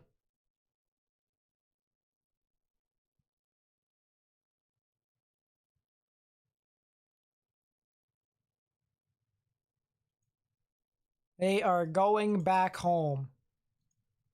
Let's see. What can I do here? Let's go and see what the lineup is for tomorrow and the flight plans from the Hurricane Hunters. So let's take a look at this. We have a flight tomorrow evening, actually. So tomorrow evening, we have a flight that'll be heading off into the system, either sometime around 7 Eastern to 8 Eastern, or maybe one little bit later at around 1 Eastern to 2 Eastern, sometime around that time frame. The reason why they say sometime around that time frame is because it honestly depends upon when it makes landfall over there in Cuba. You also have another, we actually have a bunch of flights here, actually. We have this flight plan over here for this upper air reconnaissance plane. They're flying in the upper portions of the atmosphere to see what the wind shear is like, what the dry air is like, seeing what the conditions could be out in front of the system, so that as this continues to propagate further and further towards the area that is expected to be in, we can have a better idea as to what it actually is like. So we have a flight over there that's expected to take off at around 7 Central, 8 Eastern tomorrow. And then we have another flight on Saturday, that is expected to take off in the early morning hours, sometime around 7 a.m. Central, 8 a.m. Eastern. So right around that time frame as to when they could potentially be taking off over there.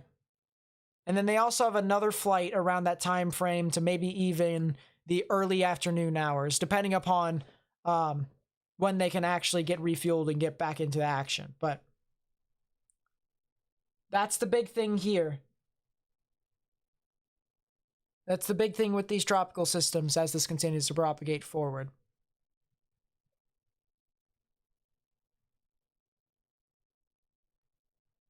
So now I want to take a look real quickly at another model that can do rapid intensification, just a lot poorer for the most part. Let's take a look at the HMON. And the HMON resembles the GFS, except a lot more significant. You can see it's a lot more purple over here.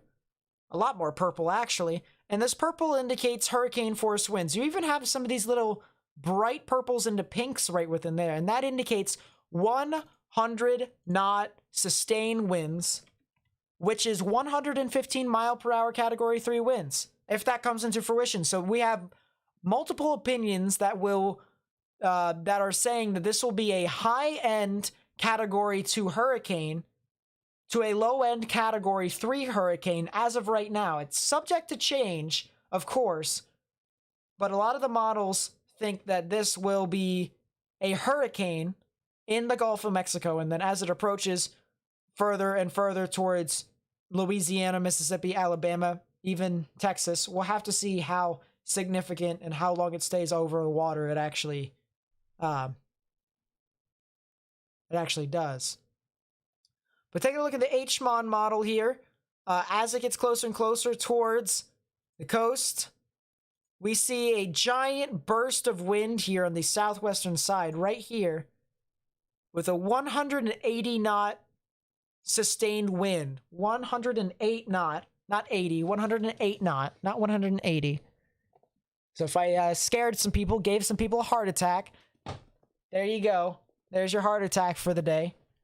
108 knot sustained wind, which would take it to a 125 mile per hour category 3 hurricane, exactly what my intensity prediction was for the system.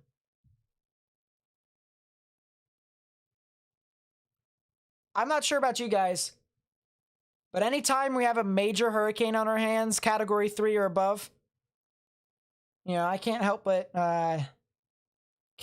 get a little concerned. And so if it does become a category 3 hurricane, we could have some major impacts.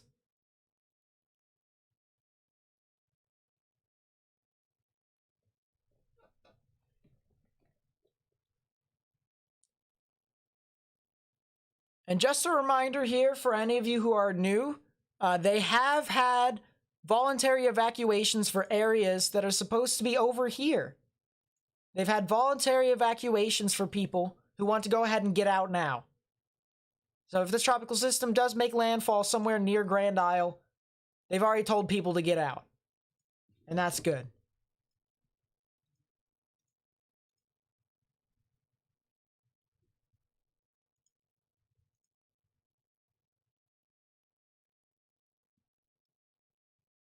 But there is a lot of activity. There's a lot of activity with the system.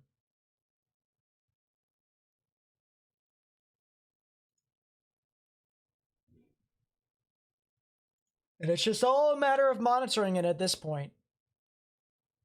It's all a matter of monitoring it at this point. So as I said, I will update everyone more and more as the situation gets closer and closer to land. I will upload videos every single morning. I will not be live tomorrow night, so if people want to know what's happening tomorrow night, first things first, we're probably not going to see a whole lot of things tomorrow night because it's going to be hitting Cuba. But that's not the main reason why I'm not live streaming. I have to go attend something with my family, and so I'll be somewhere else. But I will be, if you set your clocks to 6:30 p.m. Eastern Daylight Time, 5:30 p.m. Central Daylight Time, on Saturday, August 28th, I will be live again, and I will talk about this system as it continues to move about.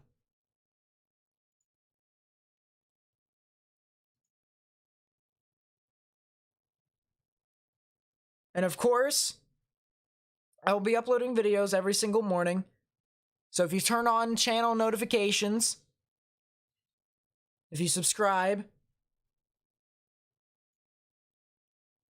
then you'll stay up to date with all the latest information that I can give you.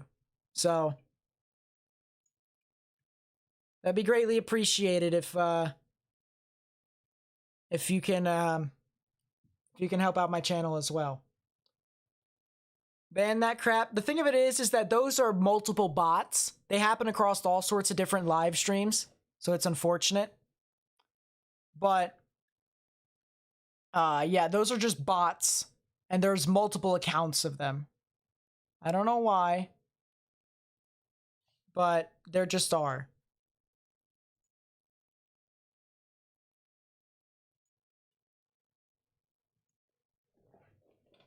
So as I said, if you want the best information, if you want up-to-date, accurate information, please be sure to subscribe and turn on notifications.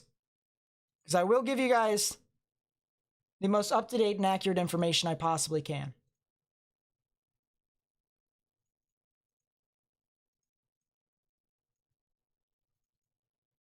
Let's see. I was looking at the Canadian model and the German model just to see if anything's different.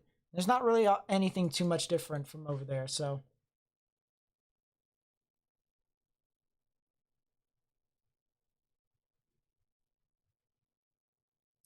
We'll have to see.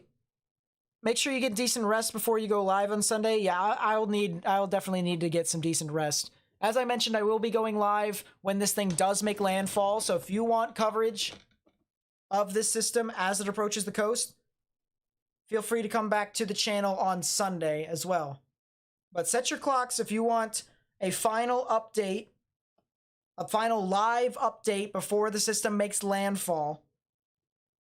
Come out to my live stream on Saturday, August 28th, 6:30 p.m. Eastern Daylight Time, 5:30 p.m. Central Daylight Time. I will give you guys the latest information and what it most likely will be at its intensity, at its peak intensity when it makes landfall.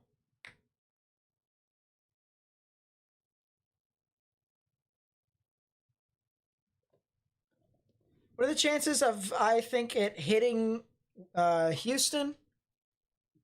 I think it's a small chance, probably an upwards of maybe a 20% chance. I'd say actually maybe, yeah, right around a 20% chance to which it can go a bit further west towards your area. Because there's a couple models that said it could potentially do that, but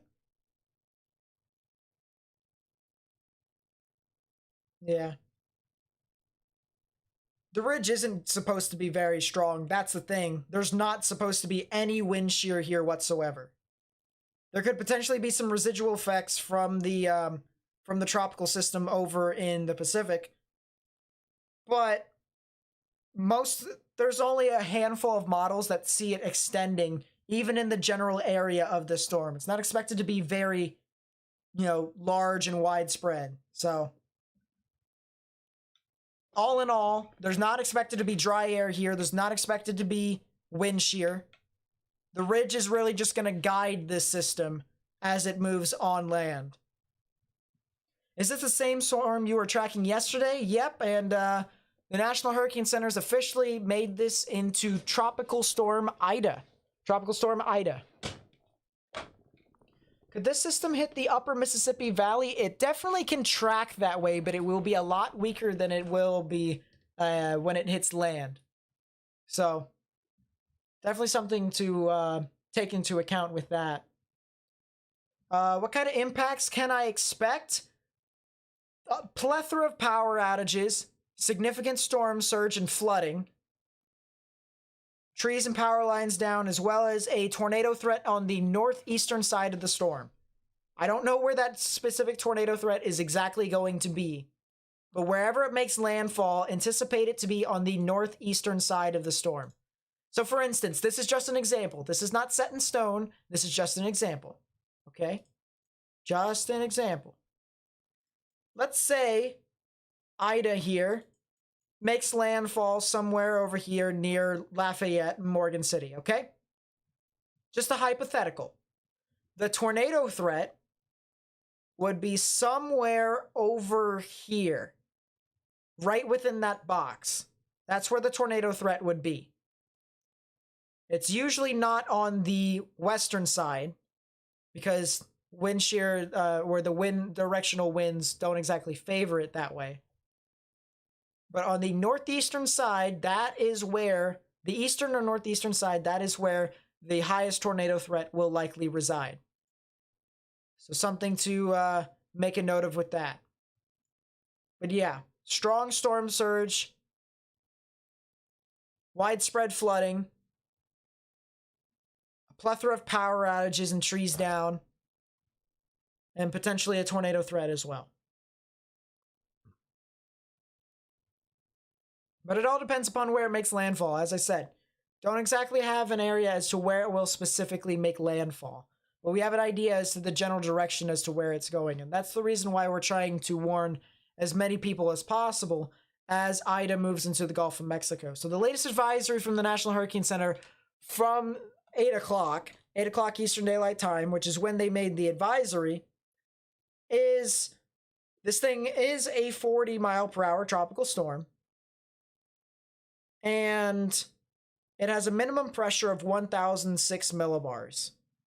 So it's a stereotypical weak tropical storm as of right now, but is anticipated to strengthen, forecasted to strengthen, as it continues to propagate further northward.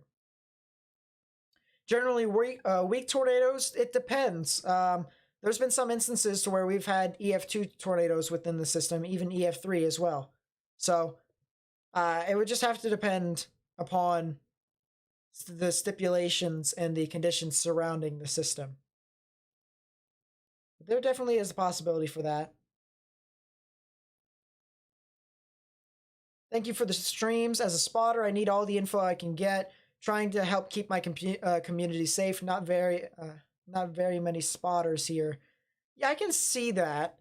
There's not exactly a whole lot of people who live near the coast, but yeah,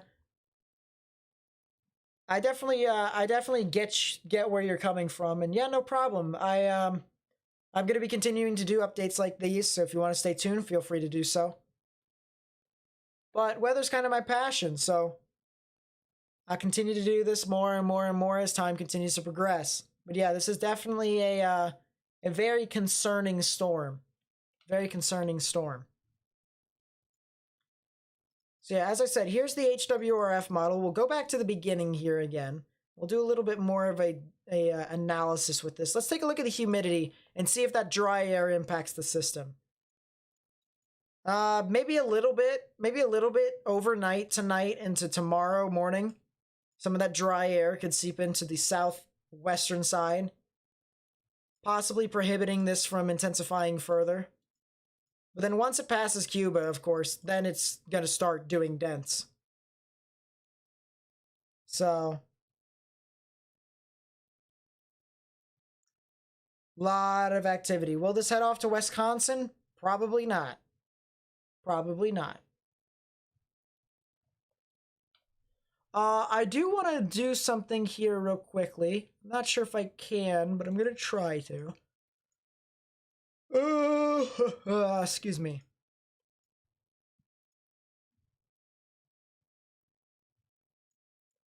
So this is the 18Z run. So this is the latest spaghetti model plot here. The latest spaghetti model plot. And if you guys think of it here real quickly, think of it like this. What this is showing us is this is showing, if you can imagine a club. So the club being the GEFS model. And then the club having a bunch of members telling each other their own opinions.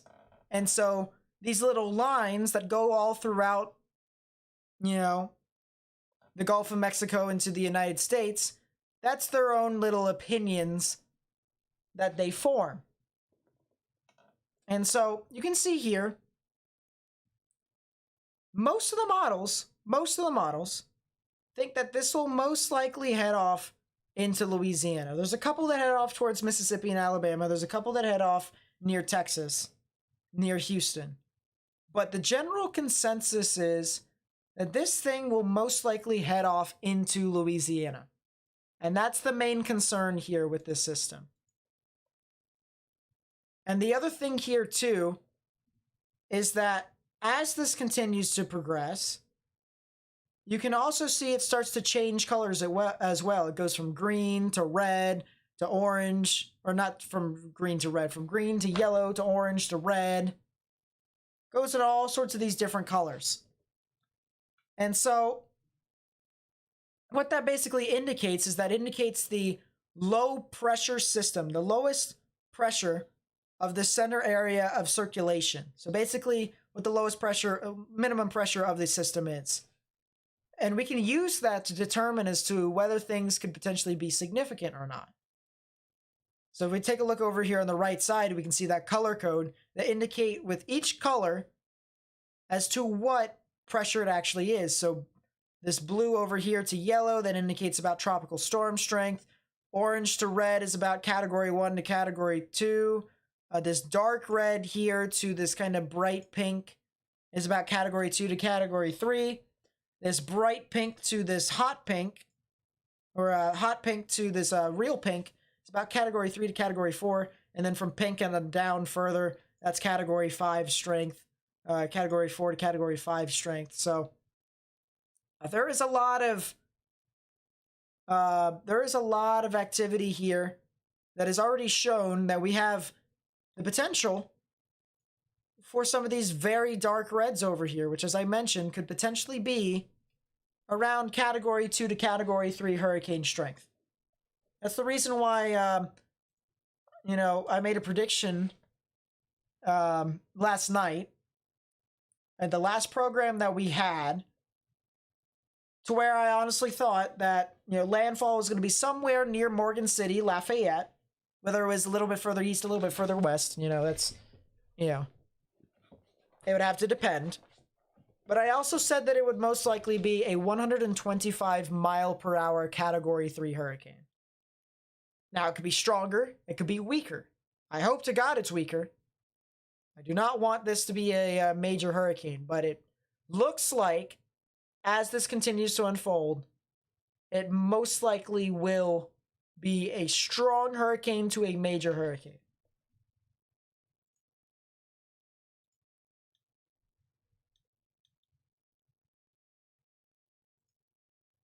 So, a lot of activity there, to say the least. I will say that much.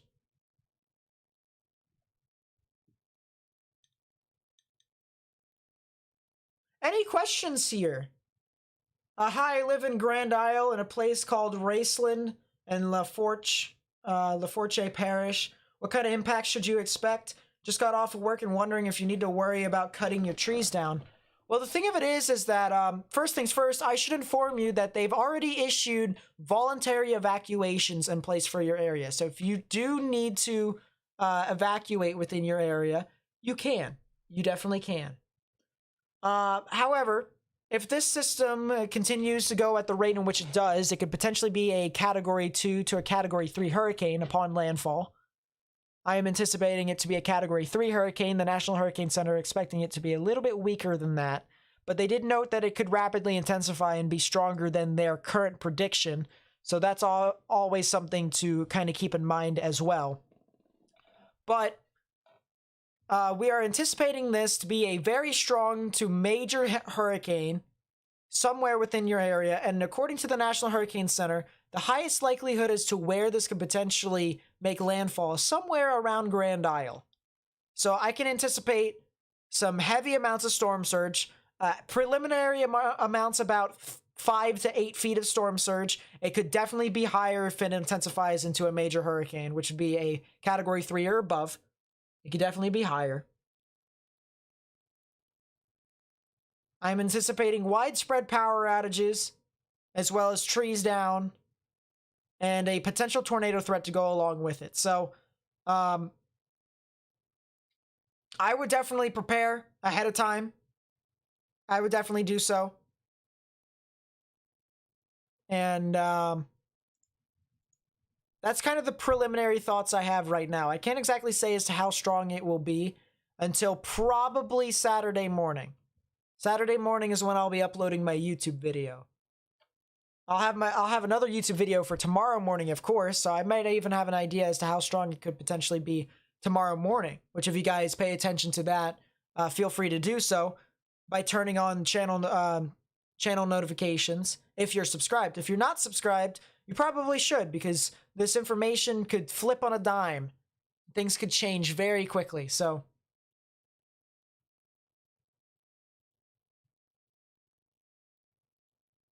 if you want the latest information, please be sure to come out to this channel. I will be sure to get it to you. Does the churning water from the hurricane make the next hurricane less likely? So that's a good point there, and the answer is yes and no. The reason why I say that is because the warm, unstable water is currently over the Gulf of Mexico.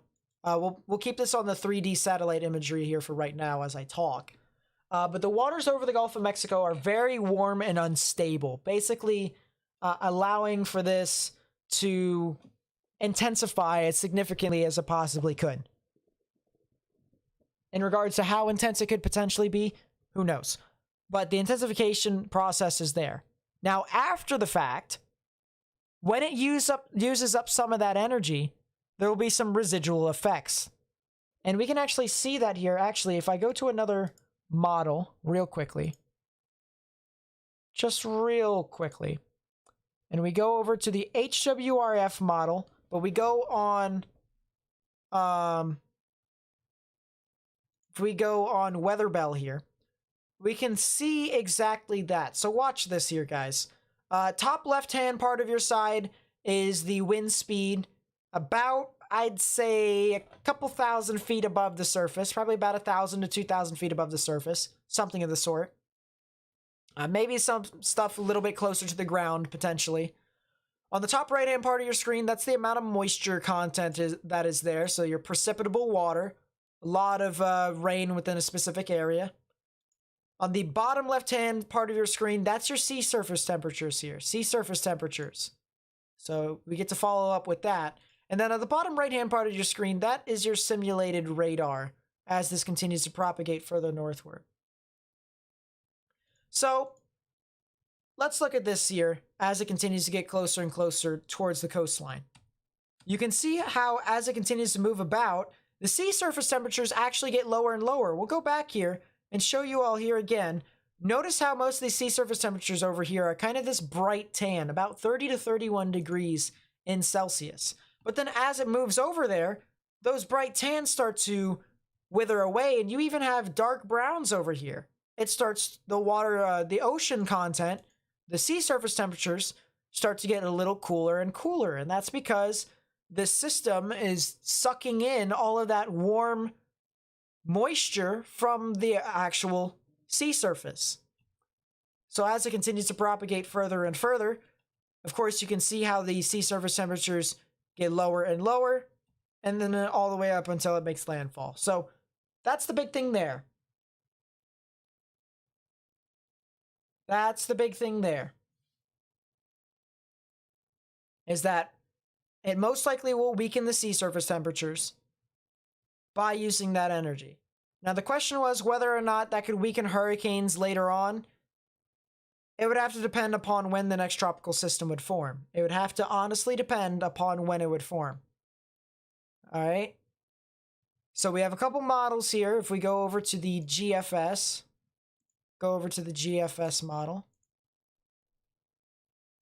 We'll go over to the simulated radar.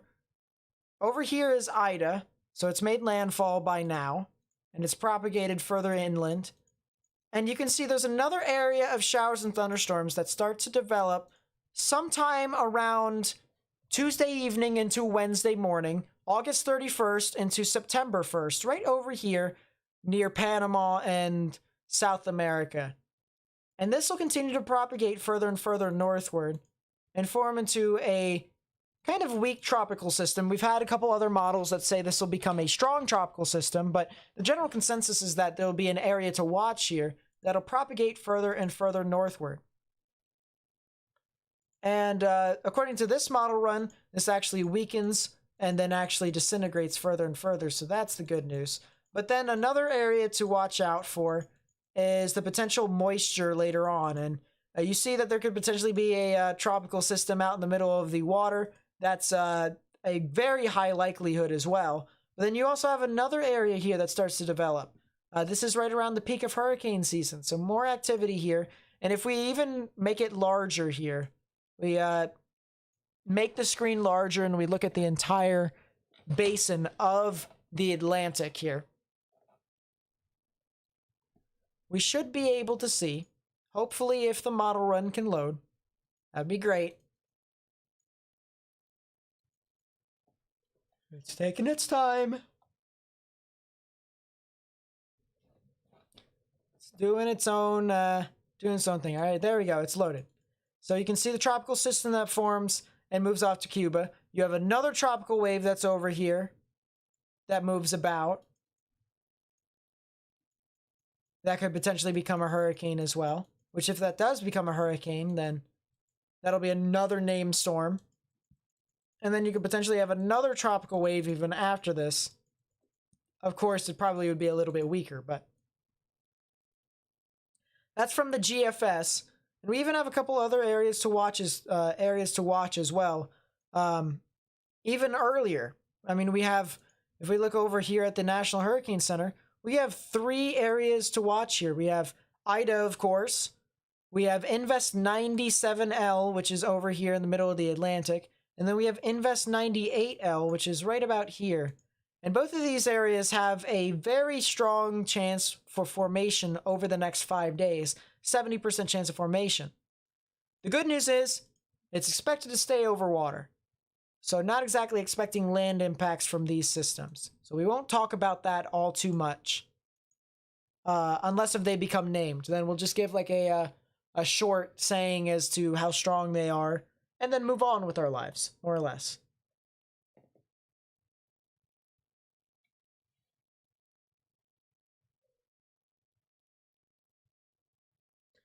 What's North Georgia impacts looking like, if any? It's early to tell, but I want to hear your opinion on inland impacts, if that's all right. Sure. So the one thing that I can say for certain is that Georgia impacts, first off, of course, it always depends upon where you live in Georgia.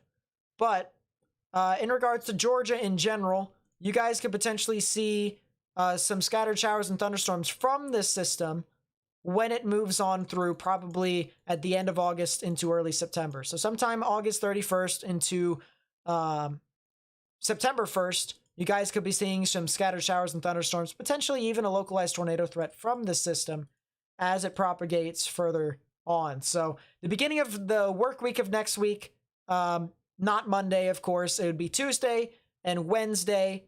You could potentially be seeing some scattered showers and thunderstorms from this system as it moves on through.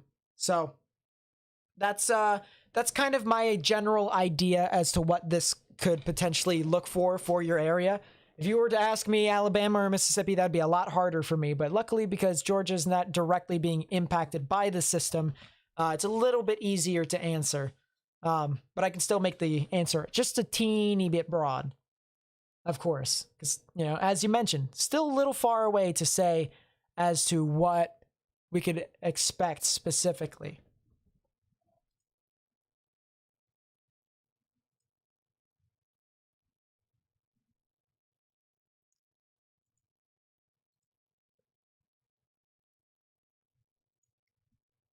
So yeah, as I said, I really do appreciate everyone who's been subscribing to my channel. We have 13,610 subscribers. I really do appreciate it. I really do. So thank you guys so much for helping out with my channel, helping my channel grow, and getting more and more people to get more and more information at this point, because there is so much stuff, so much new stuff that is unfolding here. Now I want to take a look here at the Euro model real quickly, and I want to show you the Euro's opinion on all of this. So first things first, the Euro model says, of course, Ida moves on through, moves off towards Louisiana. That's nothing new.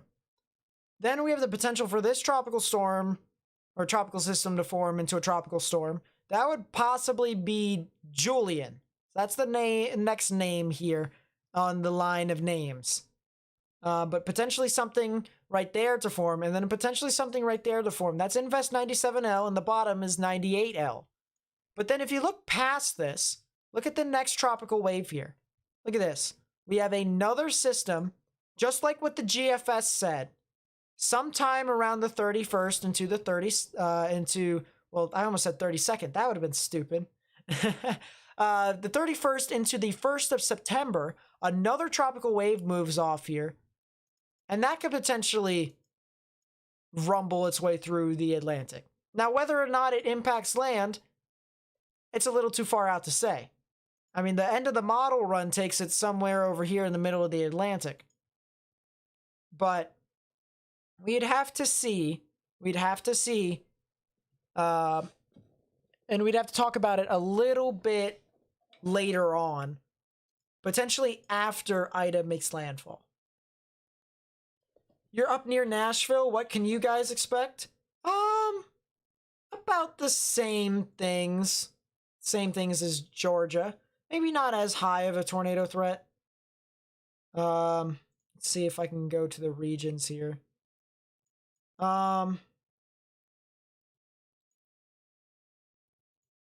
Excuse me here. There we go. So yeah, you guys can see a scattered shower and thunderstorm threat. August 31st. Most likely the time being right around when you're going to get impacted by that. Morning to evening, that's most likely going to be your threat. Potentially even Wednesday, potentially. But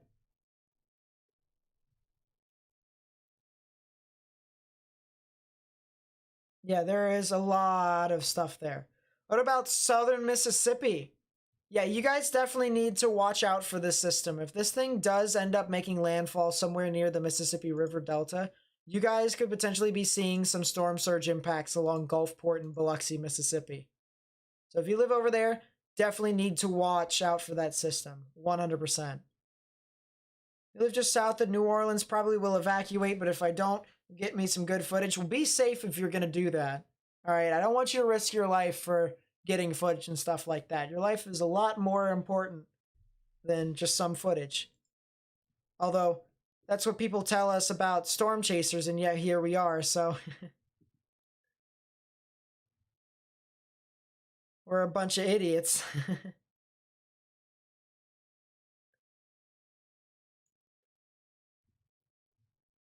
So here's the evacuation order here that was issued for Grand Isle, Louisiana already.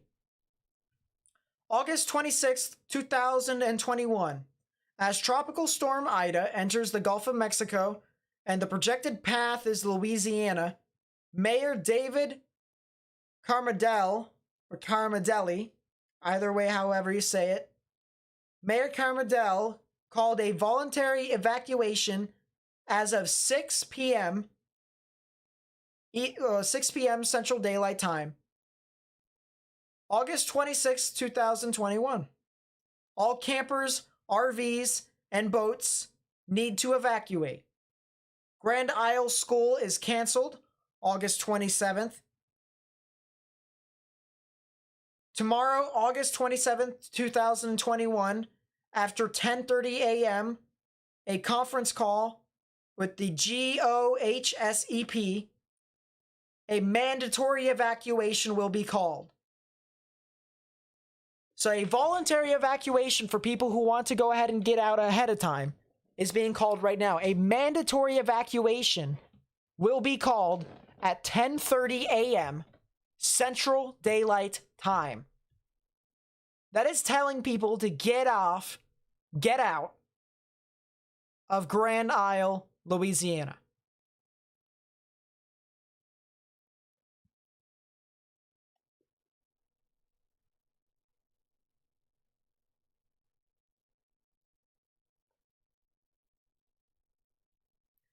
You're in Jackson, Mississippi. Are you okay? You're a little bit further inland, so you guys might not actually get the brunt force of the landfalling conditions, but you guys could still potentially get a small tornado threat with maybe some gusty winds that could knock over trees and power lines, and of course create some localized flooding. So I definitely watch out for that as that continues to propagate forward. But that is very concerning there as well. A mandatory evacuation will be called after 10:30 a.m. Central Daylight Time.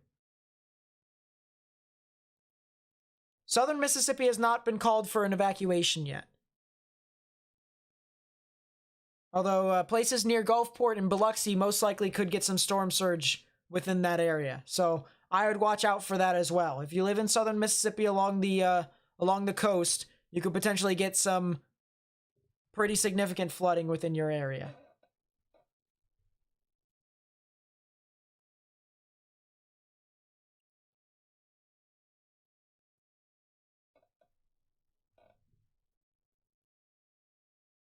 What about Hot Springs, Arkansas? Will you be getting anything good from the hurricane? You're a little bit too far inland to say that you'll get anything good from the hurricane per se.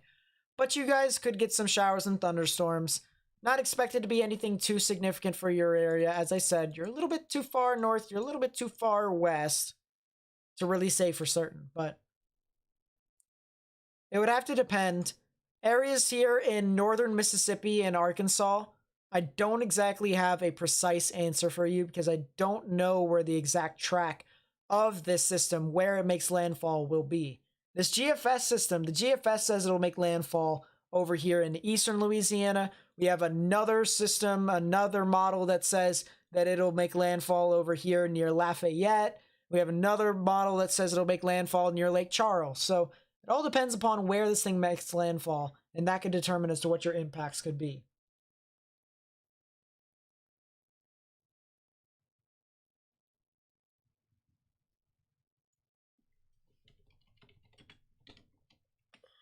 Let's see. Pull up Google Maps, and I'm actually going to put the satellite, the 3D satellite imagery here for you all, just basically on loop here. What about Pensacola, Florida? You guys could get some impacts with the system, but not expecting you all to get directly impacted by it.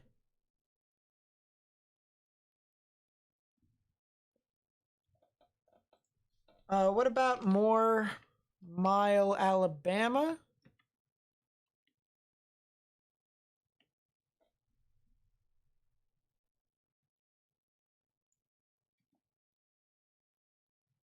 I'm looking that up on Google Maps here, and unfortunately I cannot find where that is. But it says more mile on there. I copied and pasted onto Google Maps and couldn't find it. You live in Denham Springs? Are you going to get hit hard? Well, give me a second here. I'll look that up. Denham Springs, Louisiana.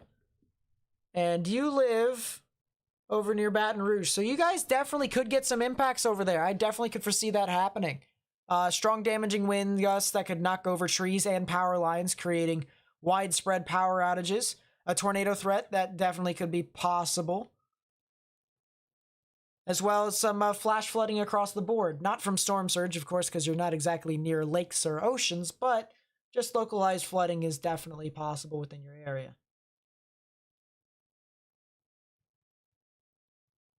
some areas evacuating already? Yes.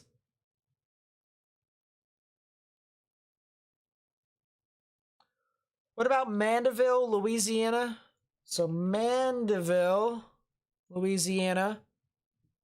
You guys are on the northern side of Lake Pontchartrain. See, I definitely think you guys could definitely see impacts as well as storm surge. I definitely think you guys could see some storm surge and potentially some impacts over there. So I'd watch out for that as well. You probably would be impacted a lot more significantly than areas, areas further inland. So I'd watch out for that as much as possible. I definitely would. What about Poplarville, Mississippi? Poplarville, Mississippi.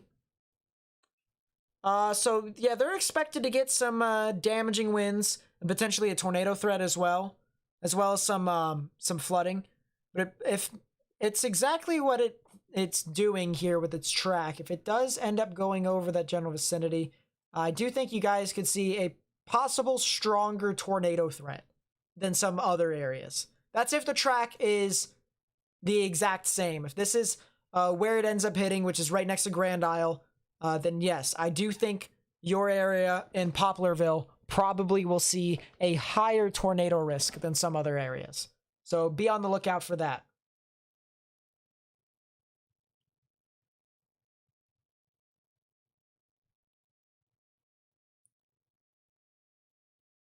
Why does it look like it's coming from Florida? But it's not, though. Where do you send footage? That is a good question. You can send it in a couple areas. First off, if you have a Twitter, which I'm going to be on Twitter for the most part during the live stream of this event. If you have a Twitter, go on to my channel. Here, let me retweet actually. We won't take a look at that. We'll look at that later. We'll retweet that, and then we'll do that. There we go. Okay. So, back to where you could potentially send your footage in. If you want to send footage in, you can send it to me on Twitter, either in direct messages, or if you find like a post, you at me. You can at me in the comments, at Nate_Snyder. If you want to follow my Twitter, link will be in the chat right there. I'm actually 4 followers away from 1,000 followers. So if you guys can help me get to 1,000 followers, that would be amazing too. Another way that you can send it to me is through my Discord server, but the Discord server is probably not the best way to do so.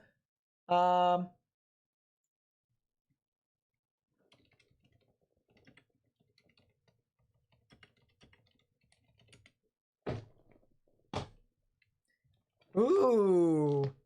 So the Storm Chaser, I'm getting information. Hold up real quickly. I'm going to have to sidetrack real quickly.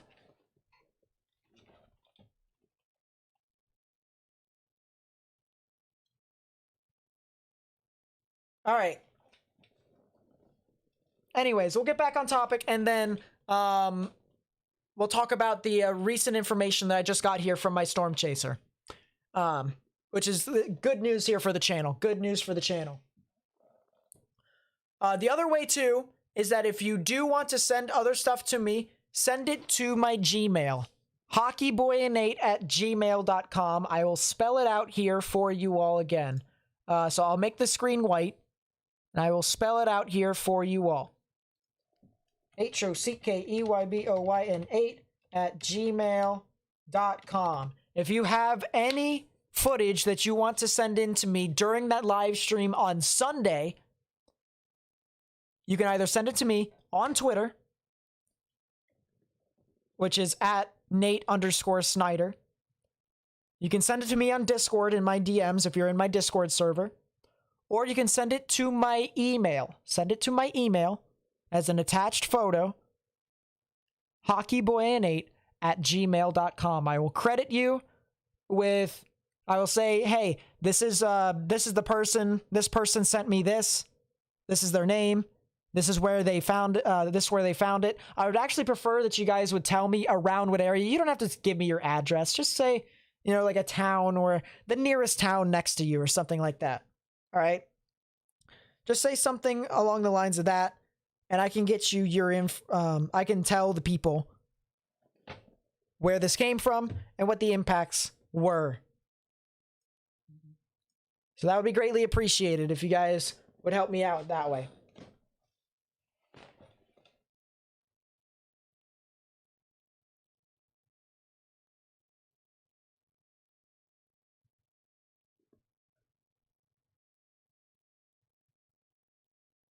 What about Galveston? Galveston is a little bit too far west. A little bit too far west. As I said, this system is expected to make landfall over here in Louisiana. And so the system is not exactly expected to reach a bit further out towards the west. Not exactly anticipated. Sorry for blinding everyone again. But yeah, it's not exactly anticipated to do a whole lot if it gets over there. And if we go over to the Euro model, we'll take a look at the Euro model here, just for laughs, with its track.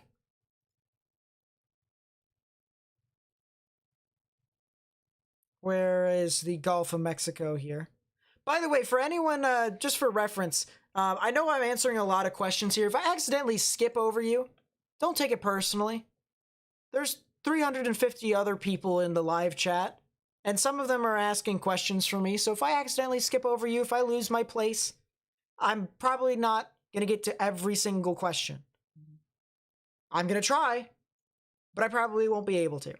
So don't take it personally, please. I apologize if I offend anyone, if I make people think that, you know, I skipped them or whatever, if they think that I'm ignoring them. Because there's other people there, too.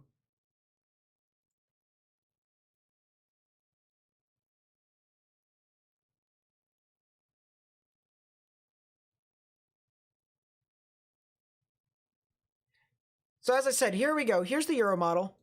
And this is the furthest west I've seen the track as of right now. And it takes the track somewhere near Morgan City, near Lafayette. So, I mean, it's just not exactly... It's west, but you can see how far the winds extend. We have 15 mile per hour sustained winds over here in Texas, even 20. So the system looks to be somewhere within this general vicinity right here. Probably not as far west as Lake Charles. I might, you know, there's still some possibilities that I can get over into that general area. Still a possibility. But as of right now, it doesn't look all too likely that that is the case.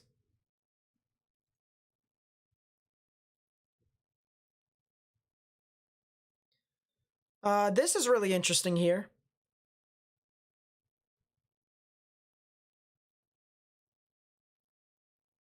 This is really interesting here. So we got the multi-spaghetti model guidance here again. This is from the GEFS. And we're basically taking a look at a different version of it. The right-hand side actually tells us the strongest that these systems actually get to. And the strongest model member here, the strongest that this system can get, according to this model run, is 956 millibars as a low-pressure system. That is a pretty strong storm right there. Potentially Category 3 and maybe higher to a Category 4. A very strong storm right there that definitely has the potential for making landfall somewhere in Louisiana. And most of the models take it into Louisiana here at this point. So the consensus here is that it's most likely going to be the case like that.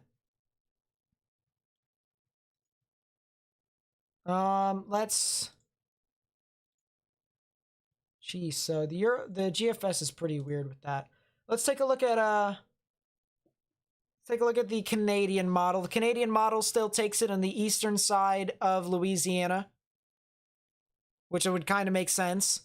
So the general consensus is that landfall will be somewhere in between Lafayette and Morgan City, and the Mississippi River Delta. That's what most of the models have been saying as of right now. Whether or not that changes over the next 12 to 24 hours, we'll have to see. But most of the models think that that seems to be the case. There's a couple other models that say that it could go a bit further west, Lake Charles, of course, but that's only a couple models. So it doesn't exactly look like that'll be the case. And yeah, you can see most of these models right here. Look at this. Look at how evenly stacked they are right within that area. Let's see if I can actually go find a better image for this. Can I find a better image? Yes, I can find a better image. Look at this. Look at how many of the models stay within this one line right here. Look at how many models. There's only 3 models that differentiate from one area. And they don't even move all that far. They move a bit further off to the east towards Gulfport and Biloxi, Mississippi. They don't move all that far. So the general consensus here from the multi-spaghetti models is it's somewhere in here. Somewhere in there is where it makes landfall. So in my honest opinion,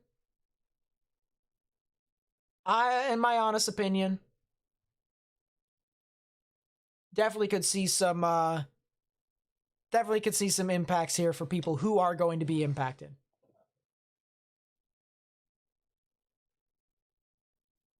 Will Webb County get hit? Your grandma lives there. Where's Webb County here? Hold up. Let me see where Webb County is. Webb County. If we're talking about Webb County, Texas, they should be fine. Excuse me. I'm getting parched.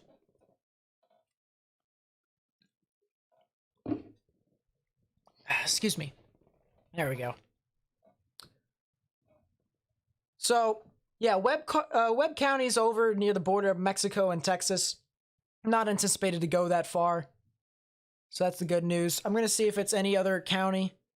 So, like, Louisiana. No. Alabama. No. Mississippi? No. So that's Webb County, Texas.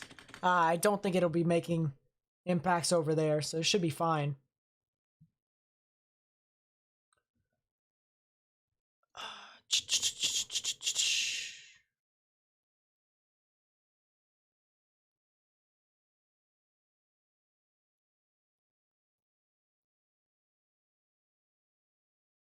Yeah, there's a lot of places over here that could be getting impacted. There is so many areas, so much activity. And it's such a wide field that it's very hard to say specifically where this will make landfall. But yeah, there is a lot of activity across the board there. So just a reminder, Category 3 hurricane.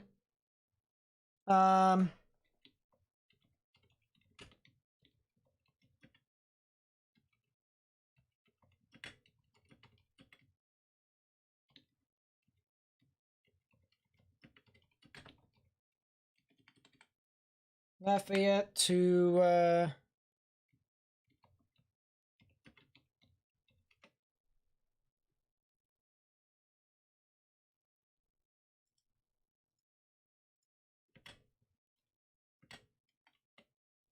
there we go. Anyways, back to me being on track because I had to talk to someone over in the DMs. I had to see something there. Apologize. But yeah, this definitely will be impacting. Just for reference as to what a Category 3 hurricane does. Category 3 hurricane is 150 mile per hour winds or greater. That could easily topple trees and power lines, especially since most of the areas over here have seen above average rainfall for the season. They've had, I believe, 20 inches above average, which means the ground is already saturated over here, and that'll make it easier for trees to be toppled over. So, don't want to be impacted that way. And especially since that can knock out buildings, power lines, flip on the cars. Lot of activity over there that is expected, so We definitely need to watch out for this as much as possible. If you guys would like to help out my channel, spread this information as much as possible, please be sure to leave a like on the video. Leaving a like on the video essentially tells YouTube to share this video with more and more people on the recommended pages. And so if that is the case, we get this information out a lot more efficiently.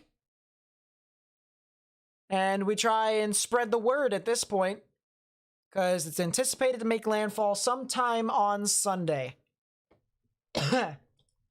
Excuse me.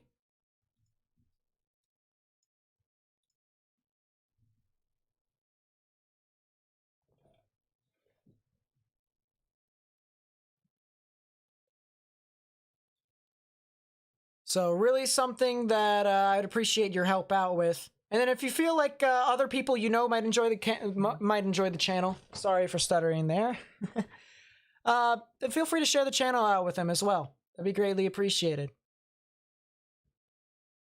Yep, share the live stream videos with other people, especially if they are in the path of this. This could potentially be helpful to them. So greatly appreciated if you'd help me out there as well. Sheesh.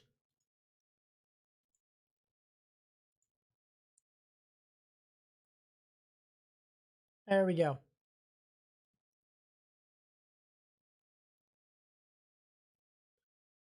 Let's see. Sip with the €3 super chat. Thank you, my friend. I really do appreciate it. I really do. Thank you for supporting the channel. So yeah, here's the current track.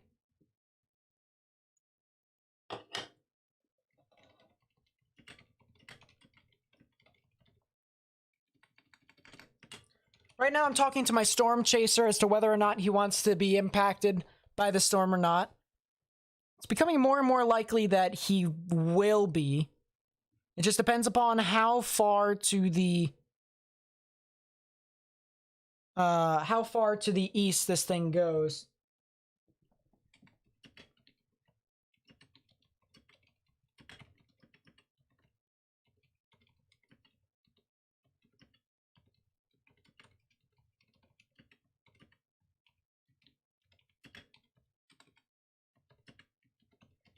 Which that means that we'll probably have a storm chaser live with us when we cover the storm that makes landfall. When it does make landfall, we'll be able to have all sorts of content for you. As I said, we'll have radar, we'll have hurricane hunters, we'll have satellite. You know, we'll have all sorts of stuff here for you.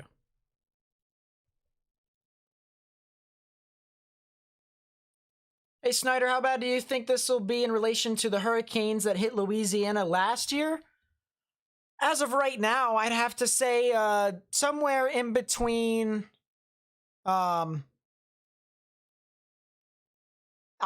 wouldn't say as high as significant as Laura, with it decimating Lake Charles, but I definitely think it could still be a Category 3 in my honest opinion. I had a forecast last night, my own personal forecast, not the National Hurricane Center, just my own personal forecast of it being a Category 3 hurricane with 125-mile-per-hour winds by the time it made landfall. You know, of course, it's subject to change and it's only an opinion of the matter. The National Hurricane Center is also an opinion. Of course, it's an expert opinion because these people are doctors in the science. They've studied the science for years upon years upon years. A lot longer than I have, of course. So, a lot of stuff from all that.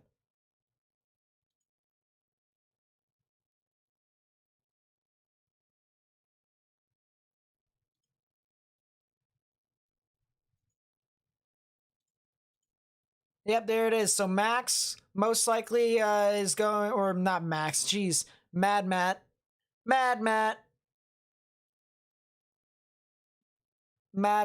is most likely going to be with us tomorrow.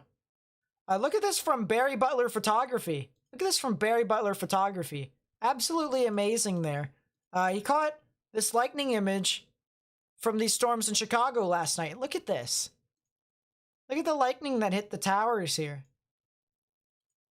That is absolutely wonderful. Well done.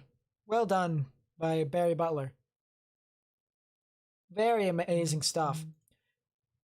Speaking of amazing stuff, we have 1,000 followers now. So thank you guys so much for getting me up here. I really do appreciate it. It's amazing to see. And speaking of what else is amazing to see, thank you guys so much for 13,660 subscribers. I really do appreciate it. Thank you guys so much. We're getting closer and closer to 14,000 subscribers, more and more every day. So, I really do appreciate all who help my channel grow. And I will continue to get you guys more and more information on the system as this continues to progress. All right, so I think now would probably be the best time to answer questions. So if you guys have any sort of questions as to, what the environment is going to be like in front of it, if you want me to talk about that again, where the potential impacts could potentially be, if your area is going to be fine, what I think the intensity could be, and all stuff like that.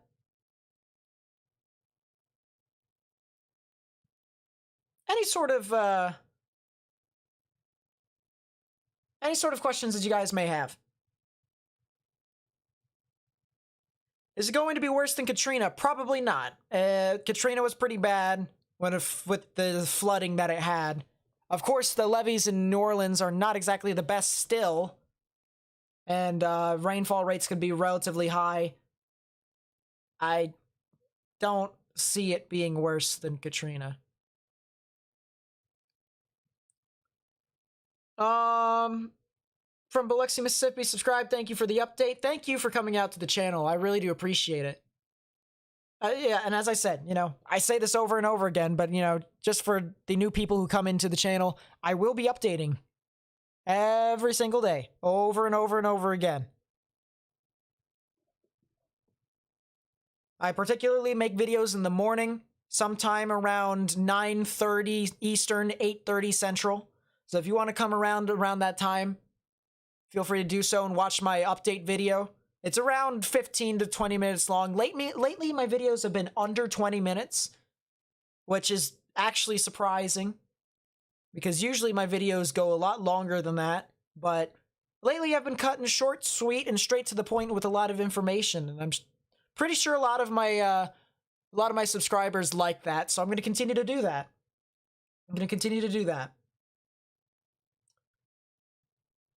Let us see. So Tennessee is where the storm may go. Do you anticipate a tornado threat after it makes landfall for a day? Yeah, I mean, the enhanced vorticity with it will still be there and still be present as it moves on through. I mean, the entire tropical system is still spinning in that instance, so it's going to be going through all sorts of changes with wind speed at multiple different levels of the atmosphere. And that general spin in the atmosphere could definitely create a decent tornado threat sometime overnight on Monday into Tuesday, heading off into Tuesday night, and potentially even Wednesday, depending upon where you live, depending upon even how fast this thing goes. Let's see. Has the track shifted more west since the 8 p.m. advisory? I don't believe so.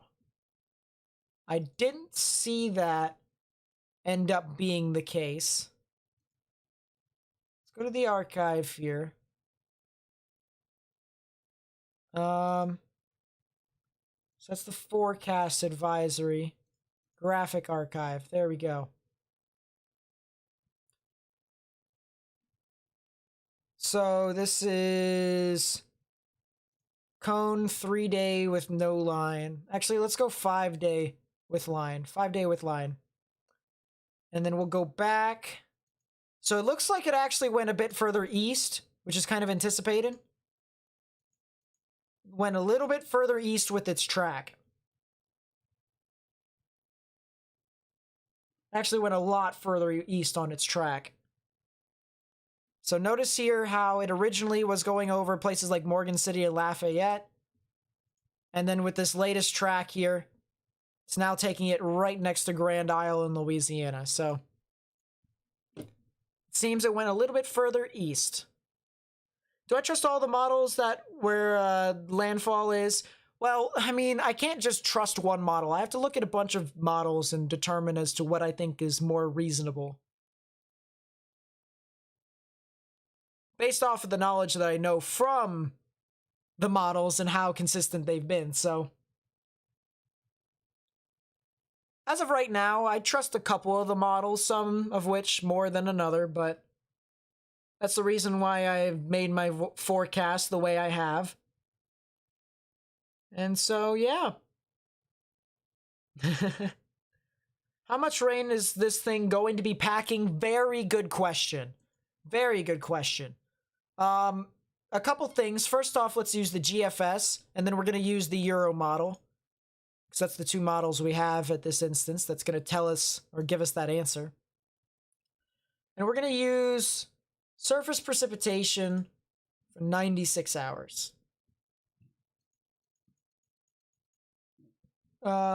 Actually, let's do 72 hours. There we go. So the amount of precipitation that is expected with this system in this area is quite a lot. We have some spamming in the chat, but luckily the moderators are there to save the day, so good job. Good job, moderators. We have a lot of rain here. You can see there's a lot of brown, there's a lot of light brown in this area. This indicates about 6 to 8 inches, maybe even up to 10 inches of total rainfall within this area. And that's a lot of rain. That's a lot of rain on top of the potential storm surge that's going to be coming in from the outer bands of the system. So it's basically piling on more and more rainfall with a lot of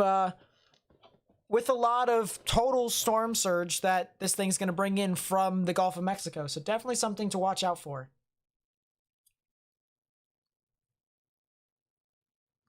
What would happen if an EF5 ran into a hurricane? Honestly, would have no clue. Hurricane Center, hello, welcome to the live stream. How are you? Do I think it has a chance they can come around to Mobile, Alabama? I think the outer bands can go over there. But in regards to the actual center, as to where it is, probably not. Probably not. But I mean, look at this rainfall amount here from the GFS. I mean, it's just right over New Orleans. Heavy amounts of rain. And let's go over to the Euro, see what the Euro's opinion on it. Of course, it tracks the system a little bit further to the west. But here's the Euro's opinion on it. And rainfall rates over here are pretty high too. Rainfall rates in upwards of 10 inches as well.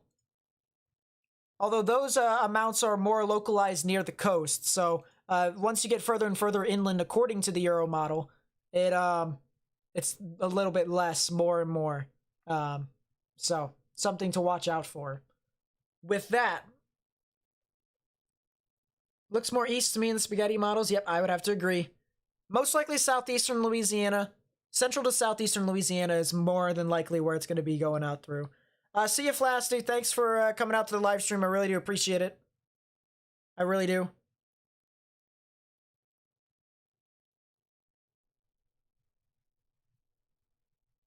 Is the eye going to go over Denham Springs?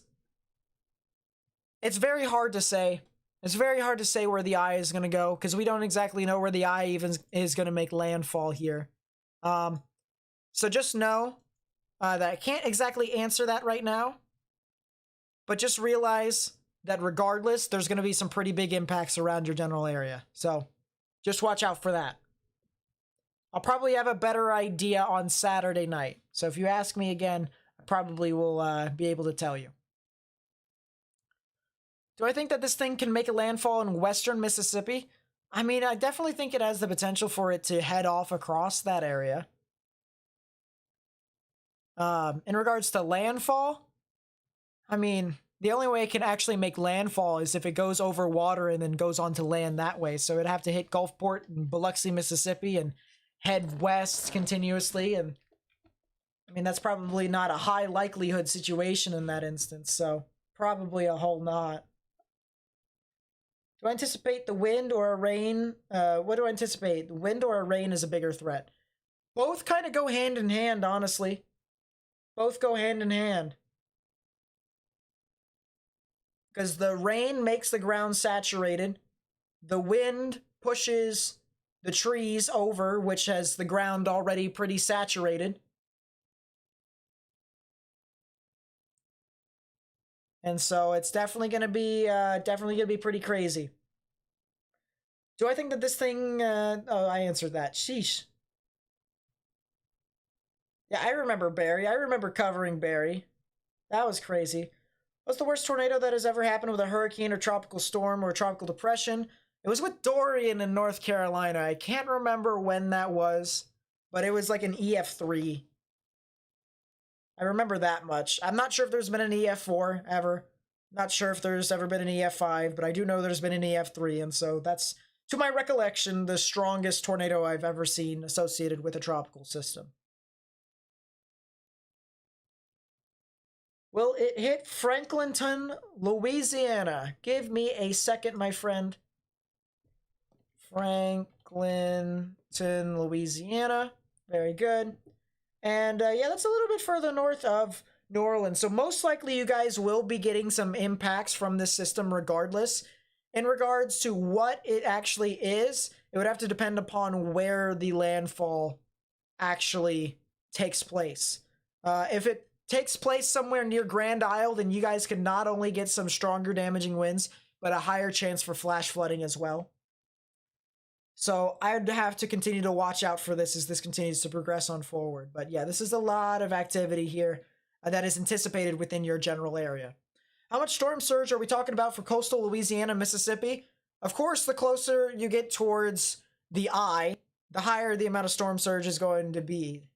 So within some areas of Louisiana, could definitely see storm surge as high as 8 feet in some areas. So 5 to 8 feet definitely is a possibility. But it definitely could be higher if the system ends up becoming a Category 3, high-end Category 3 to Category 4 hurricane. Definitely think it could be higher. You think the next update it's going to shift west? I guess we'll have to see. I guess we'll have to see, my friend.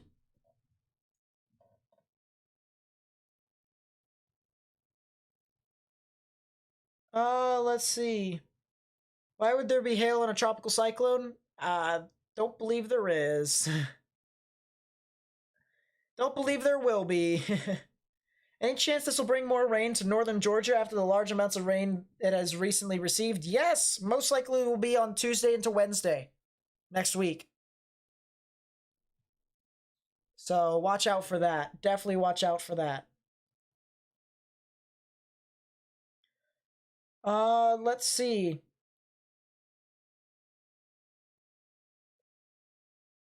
Ceratosaurus Cinema! Thank you for the $1 super chat, my friend. I really do appreciate the funds for supporting the channel. I really do. I really do appreciate the support to the channel. Thank you so much.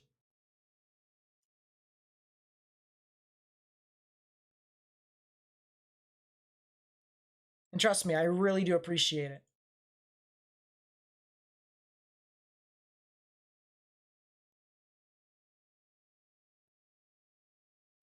So yeah, that was the storm surge amounts that I was talking about earlier. Rainfall amounts could be from, say,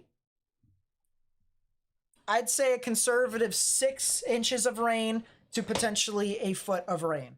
Potentially. Because in localized amounts, it could be higher. That's what history has repeated for quite some time. So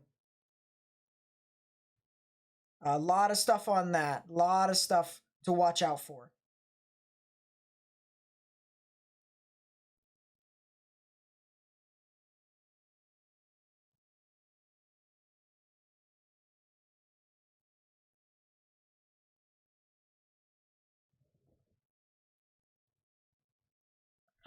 Let's see.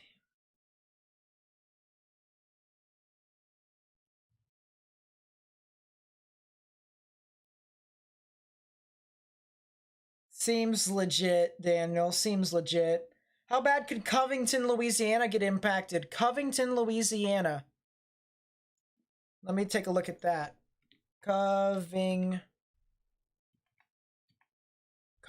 Louisiana will definitely be impacted by some flooding and damaging winds.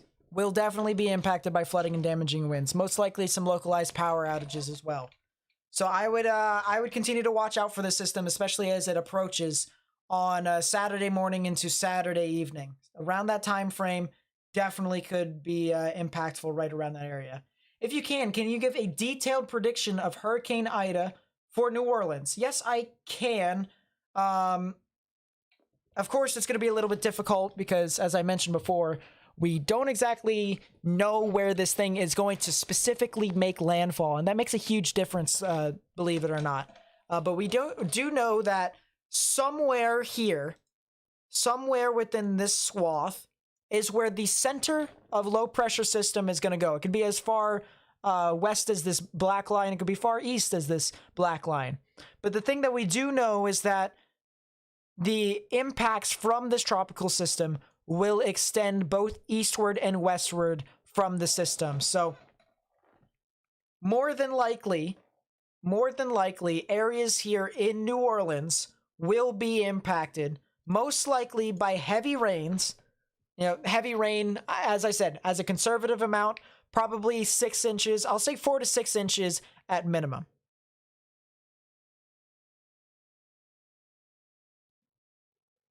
And then as heavy as potentially a foot of rain.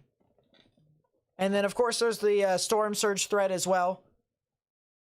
If there is storm surge within areas near the Mississippi River and Lake Pontchartrain. But storm surge is definitely possible for areas over there. Maybe a foot to 3 feet is possible with that. But that's my prediction for the most part. I think it will get some strong damaging winds regardless. Whether it's high-end tropical storm strength or hurricane strength, as I said, really would have to depend upon where the eye actually makes landfall over.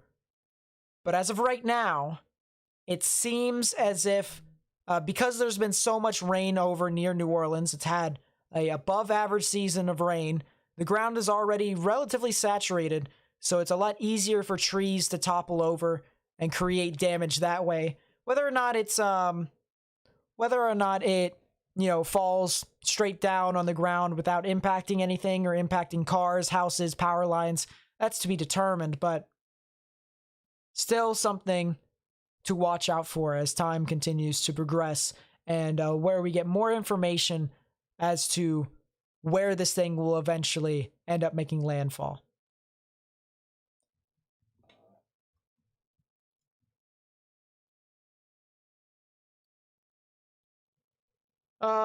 Real talk and addressing the heavily asked question, what are the odds of you giving the system pulling an Ike and shifting last second towards Texas or the Alabama coast?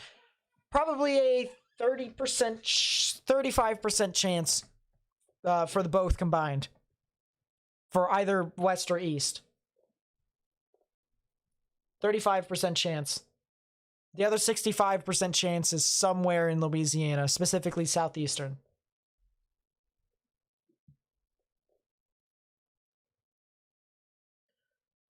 Let us see.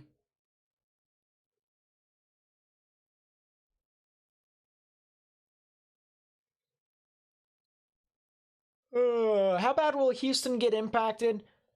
Probably not significantly. They'll get outer bands, if any. If any.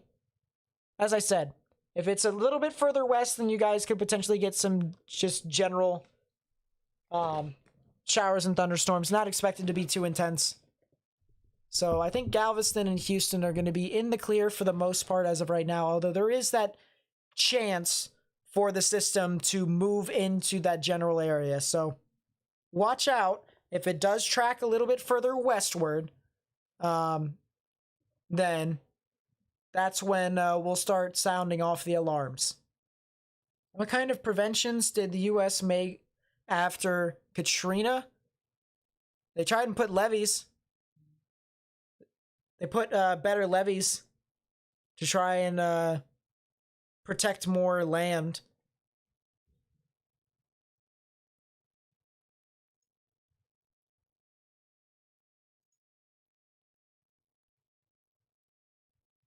I like Weatherman Plus, Sam. I think sometimes he's on the ball. Sometimes it might be a little over the top, but it's rather to be safe than sorry.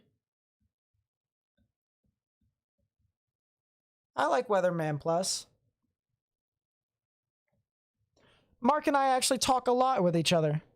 Him and I know each other. We've actually had a history with each other.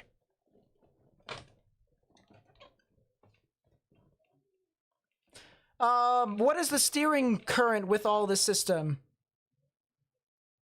Well, let's take a look here.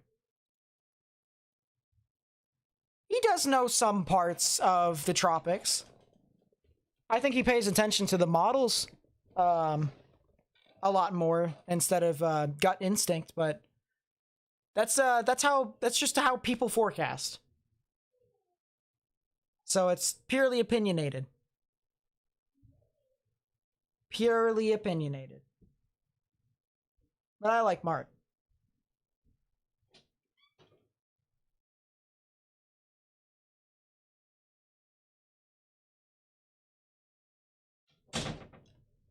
Had to come in when I'm in the middle of my thing. Yeah, someone came into my room and I was just like, what the heck are you doing? What are you doing?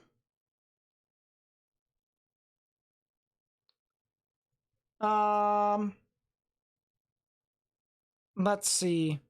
So let's answer the question of the setup for this system. Let's answer the question here. We'll go to the 500 millibar vorticity and wind. 500 millibar vorticity and wind. I love using this. You'll see me use it a lot actually on my videos that I upload. Vorticity is indicated in all the shaded colors. Of course, the more reds there are, the more consolidated it is. The more consolidated it actually ends up being. And so you can see you already have this giant ball of mess, which is Tropical Storm Ida, as it continues to progress on forward. And the thing of it is here too that if we're not just looking at the vorticity, we also have these little sticks with lines next to them too. And these are wind barbs. These are wind barbs that are telling us the direction and wind speed as to where this thing is progressing. So we have a high pressure right here that has a lot of clockwise flow for the most part.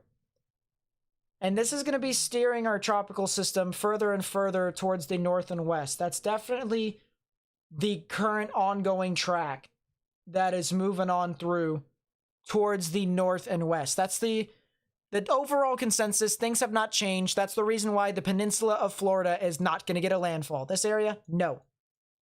No. Because this high pressure system said no.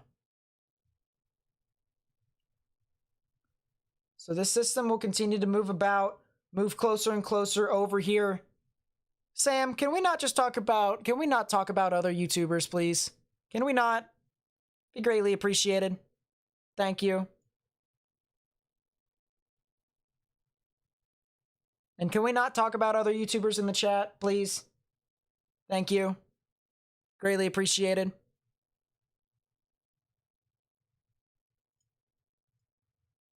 Anyways, the peninsula of Florida will not be impacted.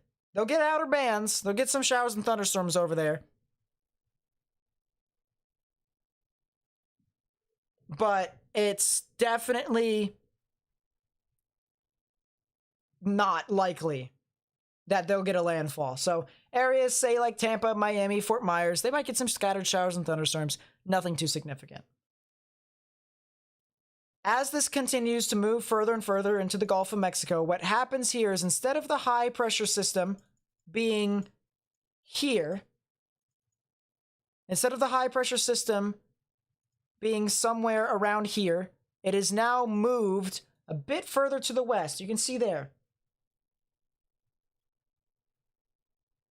And this creates a lot more of this flow. It's a bit more of a westerly to west-southwesterly, or east-south. It's like just westerly to northwesterly flow. More west-northwesterly flow, I should say, as I said. So this is going to push the system further and further to the west, avoiding most areas here near the Great Bend. So areas here from the Great Bend down into the peninsula will not be impacted. Will not. Areas over here in Louisiana, Mississippi, Alabama, most likely will. High likelihood. Very high likelihood, because this flow from the high pressure system is pushing the system further and further to the north and west.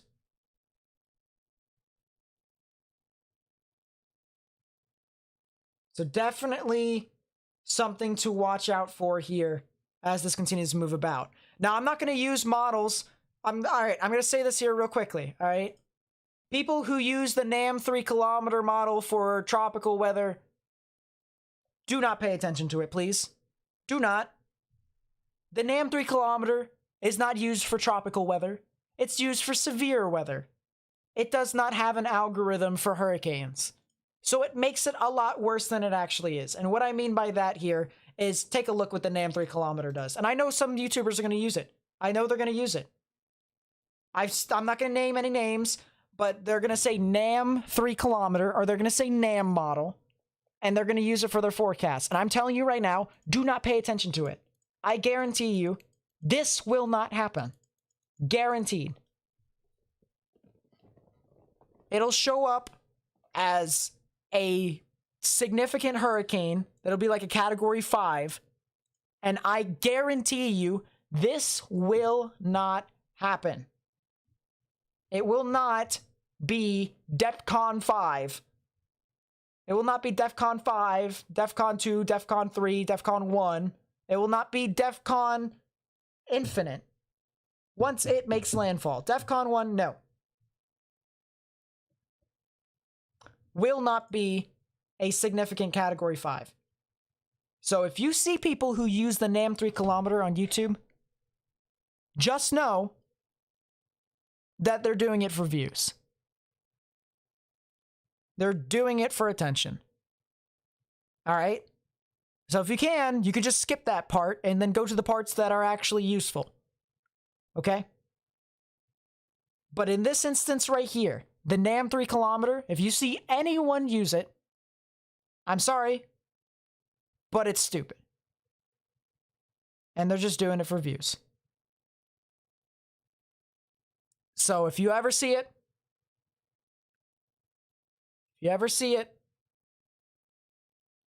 just ignore it. You are entitled to your opinion, period. You are entitled to your opinion. You're in the Cayman Islands. Will this storm center move over you? Most likely will. Most likely will. And it most likely will be a strong tropical storm by the time it moves over there. We'll take a look over here at the HWRF model for Ida. We'll go back in time just a smidge. And sometime between tonight into tomorrow morning, most likely overnight tonight, this disorganized center of mass will be moving right over your area. So, yeah, I would expect some strong showers and thunderstorms. Some form of tropical storm, but probably not a hurricane. Cat 5, no. I personally think that it doesn't have enough time over water for it to strengthen to a Category 1 hurricane. I don't. It has the environment, but if it was over it for a lot longer, nope, probably not. I can see as a ceiling. Me thinking it through, I can see a high-end Category 4.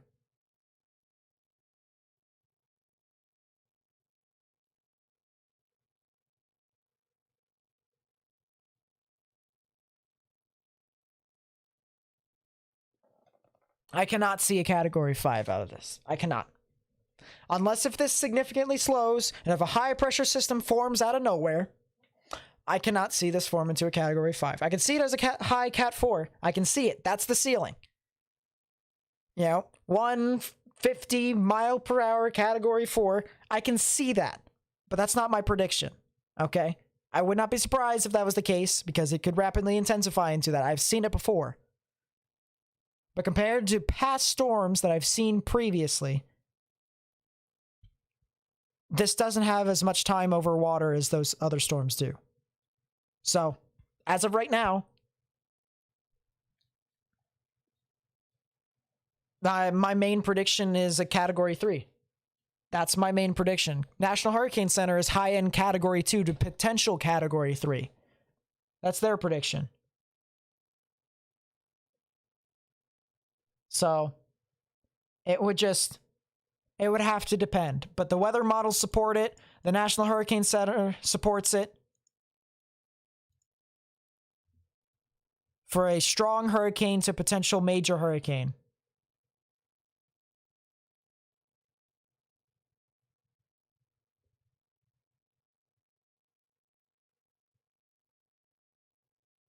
This guy's fear-mongering? Alright, well then, if this thing turns into a Category 4, I expect an apology.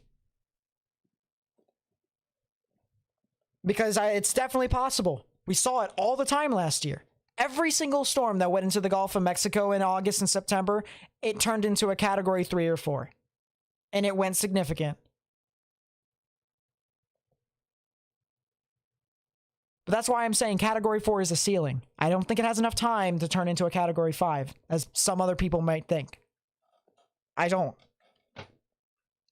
I think a conservative value is somewhere along Category 3.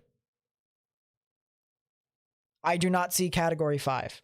I in no way, as I look through the models, as I've looked through it over and over and over again, trying to track this as much as possible to try and get the most accurate data that I possibly can out for you guys, I do not see this becoming a Category 5.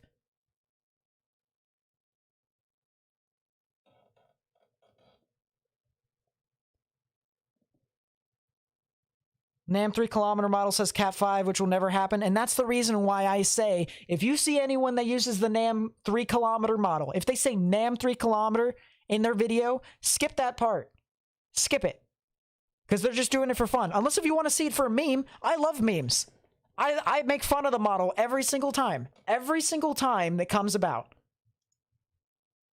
Every single time, it's hilarious. I love seeing it.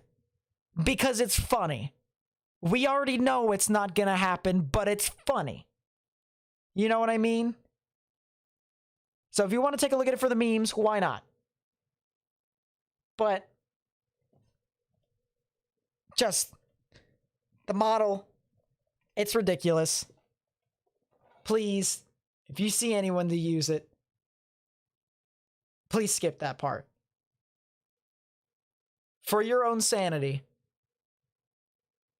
And for the accurate information that should be provided to you, skip it.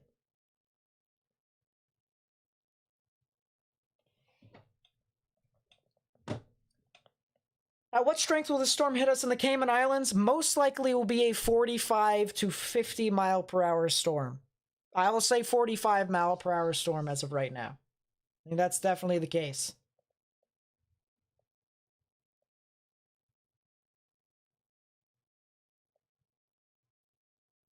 Yeah, it does not need to be a Category 5 to wreck your weekend. A Category 3 and a Category 4 will do that to you.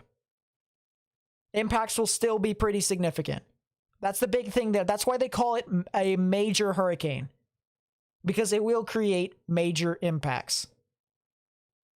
But for people who try and fear-monger and say, oh, it's going to be Category 5, don't listen to them.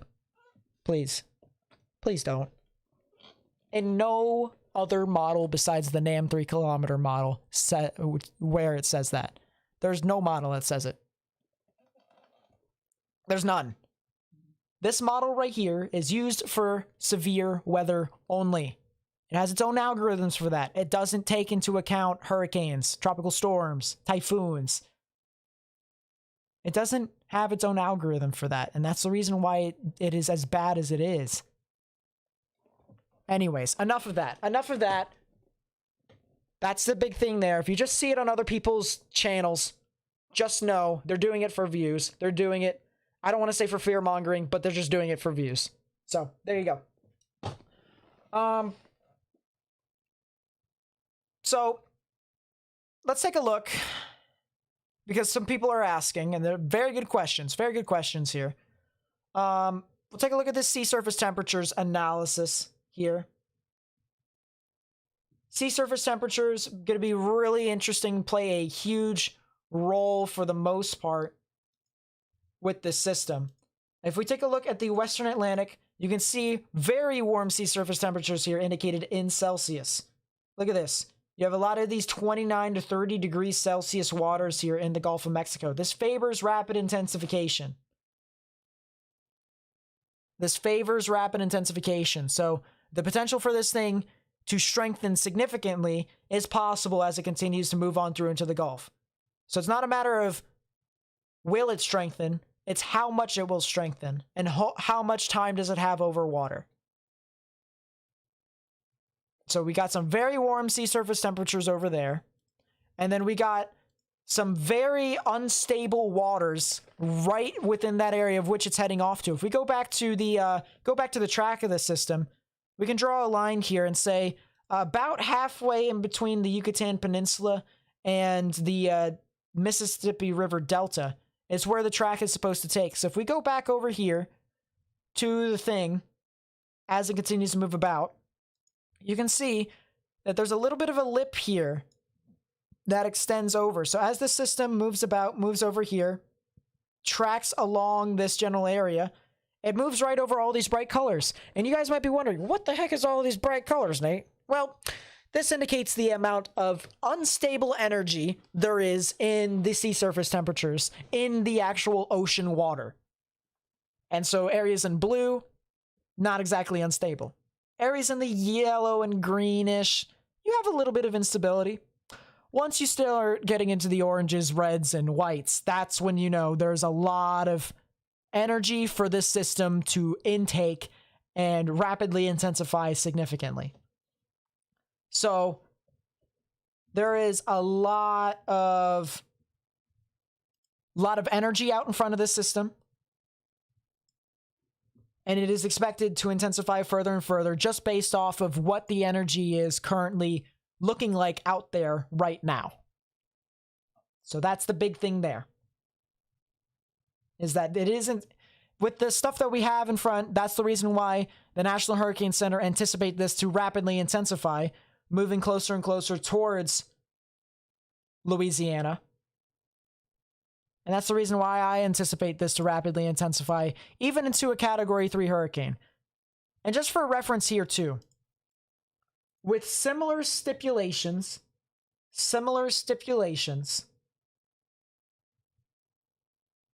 we had a hurricane earlier this year. Named Hurricane Grace. And some of you who are on my channel for an extended period of time might know what Hurricane Grace was while I covered it. Hurricane Grace ended up going through the Yucatan Peninsula, and I'll go back over here to Google Maps so that this gives us a better idea here. Hurricane Grace ended up going through the Yucatan Peninsula as a Category 1 hurricane. So it went through here, it weakened back into a tropical storm all the way over into the Bay of Campeche. It was, I believe, a 70 to 65 mile per hour tropical storm. We'll go 70 as a conservative number because it doesn't really matter. Once it got over into this time period, it had about a day and a half before it could get to the opposite side of the Bay of Campeche, and it went in this general direction right about here. It went from a 70 mile per hour tropical storm to a 125 mile per hour Category 3 hurricane within that time period. That is intense. That is intense. Massive intensification within that short period of time. Very short period of time. And you can see here, the body of water here from the Yucatan Peninsula and the opposite side of the Bay of Campeche is not that wide. You have a lot longer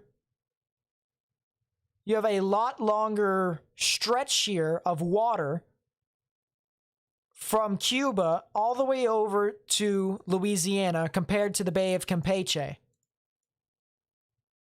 Of course, it's anticipated to go over Cuba, so it's expected to weaken a bit. It'll weaken as it moves over land. It'll stabilize, and then once it gets back over water, most likely somewhere just to the south and west of the Florida Keys, that's when it's expected to intensify slowly. Then it'll pick up, ramp up, and then it'll rapidly intensify. So the big thing there is that Grace itself, we've seen earlier on this season, Grace itself intensified significantly within the short period of time. That's the reason why rapid intensification is so hard to predict.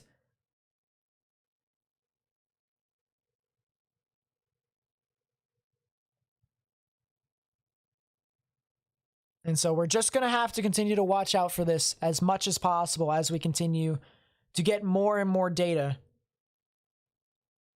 coming into the models from the hurricane hunters from satellite.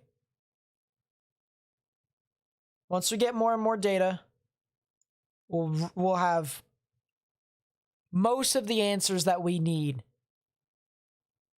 for how and when this system, as well as how strong it will be once it gets into that general area. Campeche is Spanish, so we're rolling with the Spanish pronunciation and not the American pronunciation, because Americans tend to do whatever they want for the most part. I'm going to try and be nationally correct here.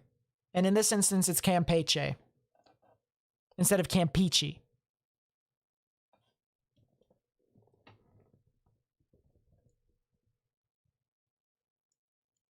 And the only reason why I know it's Campeche is because there's a person who actually works for the Joint Typhoon Warning Center. He's been studying hurricanes for quite some time.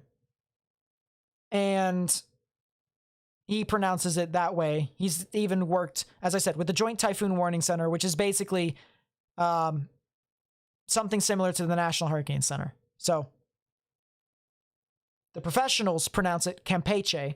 The people on YouTube pronounce it Campeche. So it's Campeche. But it's tomato, tomato.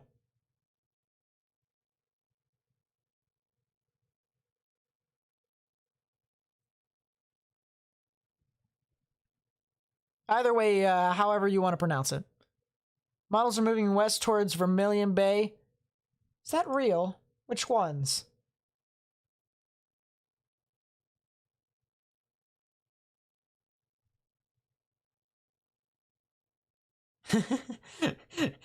Am I speaking English?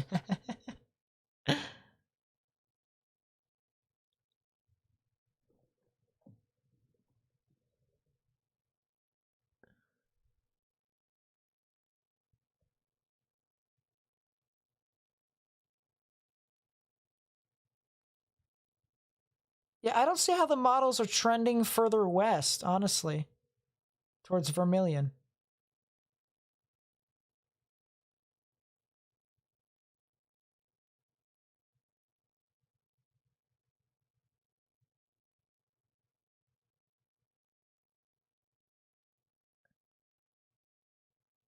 Yeah, it just seems to be making landfall near Lafayette, according to this model run. I'm not sure what other models go further towards Vermilion.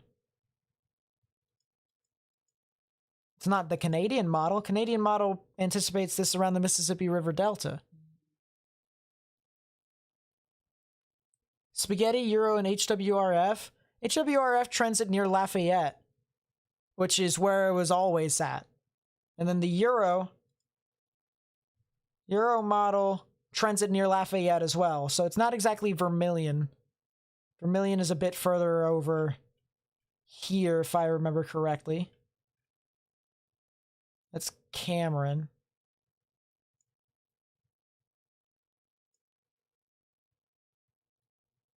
There's Morgan City. Vermilion, I swear, is over near Cameron. Vermilion Parish, Louisiana. Yeah, it's around the same area. So if it's Vermilion Parish, then yeah, it's like right around here.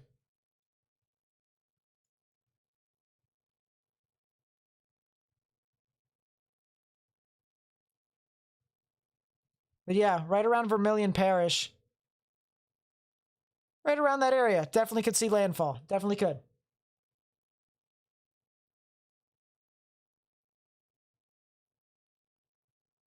Yeah, I'm not exactly the best with geography of Louisiana quite yet. As most of you could probably tell, I don't live down there.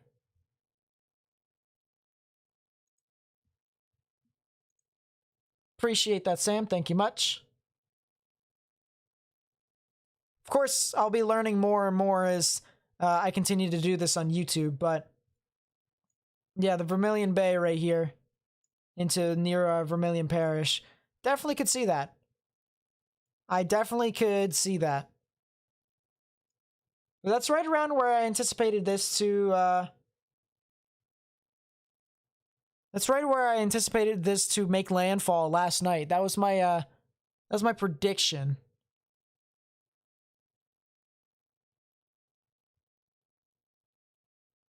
But of course, we're going to have to see what happens over the next 24 hours. So we'll see. We'll see. All right. I think this is about time to which we start going off screen here. Not a whole lot left to talk about. I mean, we've covered practically a lot of things, I should say. We've covered a lot.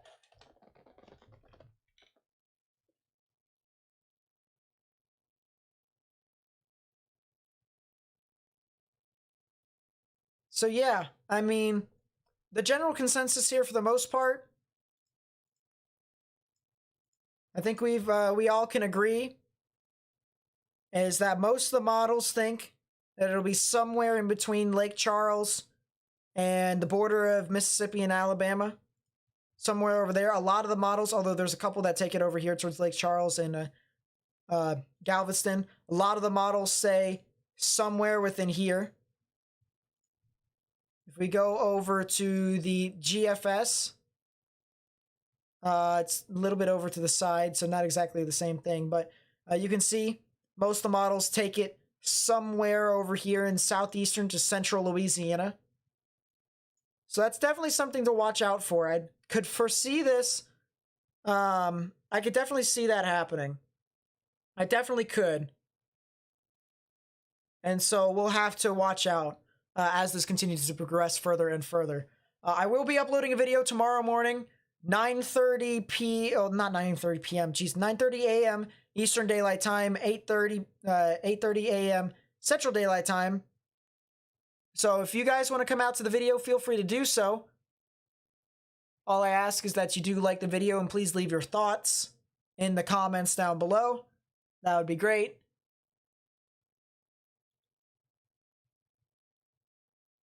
And then I won't be doing a live stream tomorrow night. Unfortunately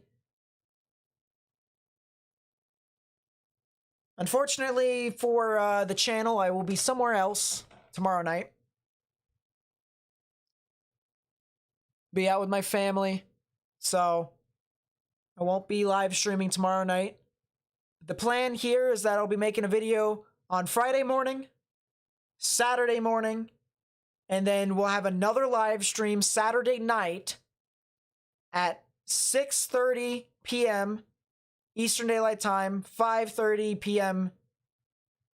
Central Daylight Time. So 6:30 Eastern, 5:30 Central. So if you're willing to come back out, feel free to do so. I appreciate everyone who came out to the live stream tonight. We have 13,688 subscribers. That is a lot of people. We're so close to 13,700. But I really do appreciate everyone who came out to the live stream and people who did subscribe. So I'll be continuing to give you out more and more information as I possibly can. And I'll be giving you guys hopefully the most accurate data as Tropical Storm Ida expects to become a strong hurricane to potentially a major hurricane on its approach to Louisiana. So thank you guys so much for watching. If you did enjoy the video, please be sure to leave a like, because leaving a like actually gets this onto more people's recommended feed so that we can spread the information out to more and more people. It's all about trying to get the information out as much as possible. All about getting as much information out as possible. And so by leaving a like, that gets me onto more people's recommended feeds. And that way I may be able to show more people this live stream, my videos on YouTube. Be sure to share this with friends and family and on social media. That would be greatly appreciated. And subscribe if you're new and turn on notifications for more awesome weather content. That's going to be it from me, guys. I will catch you guys tomorrow morning, so I'll see you guys then. Peace out, everyone. Thank you guys so much for watching. Stay safe and have a good evening. Pew!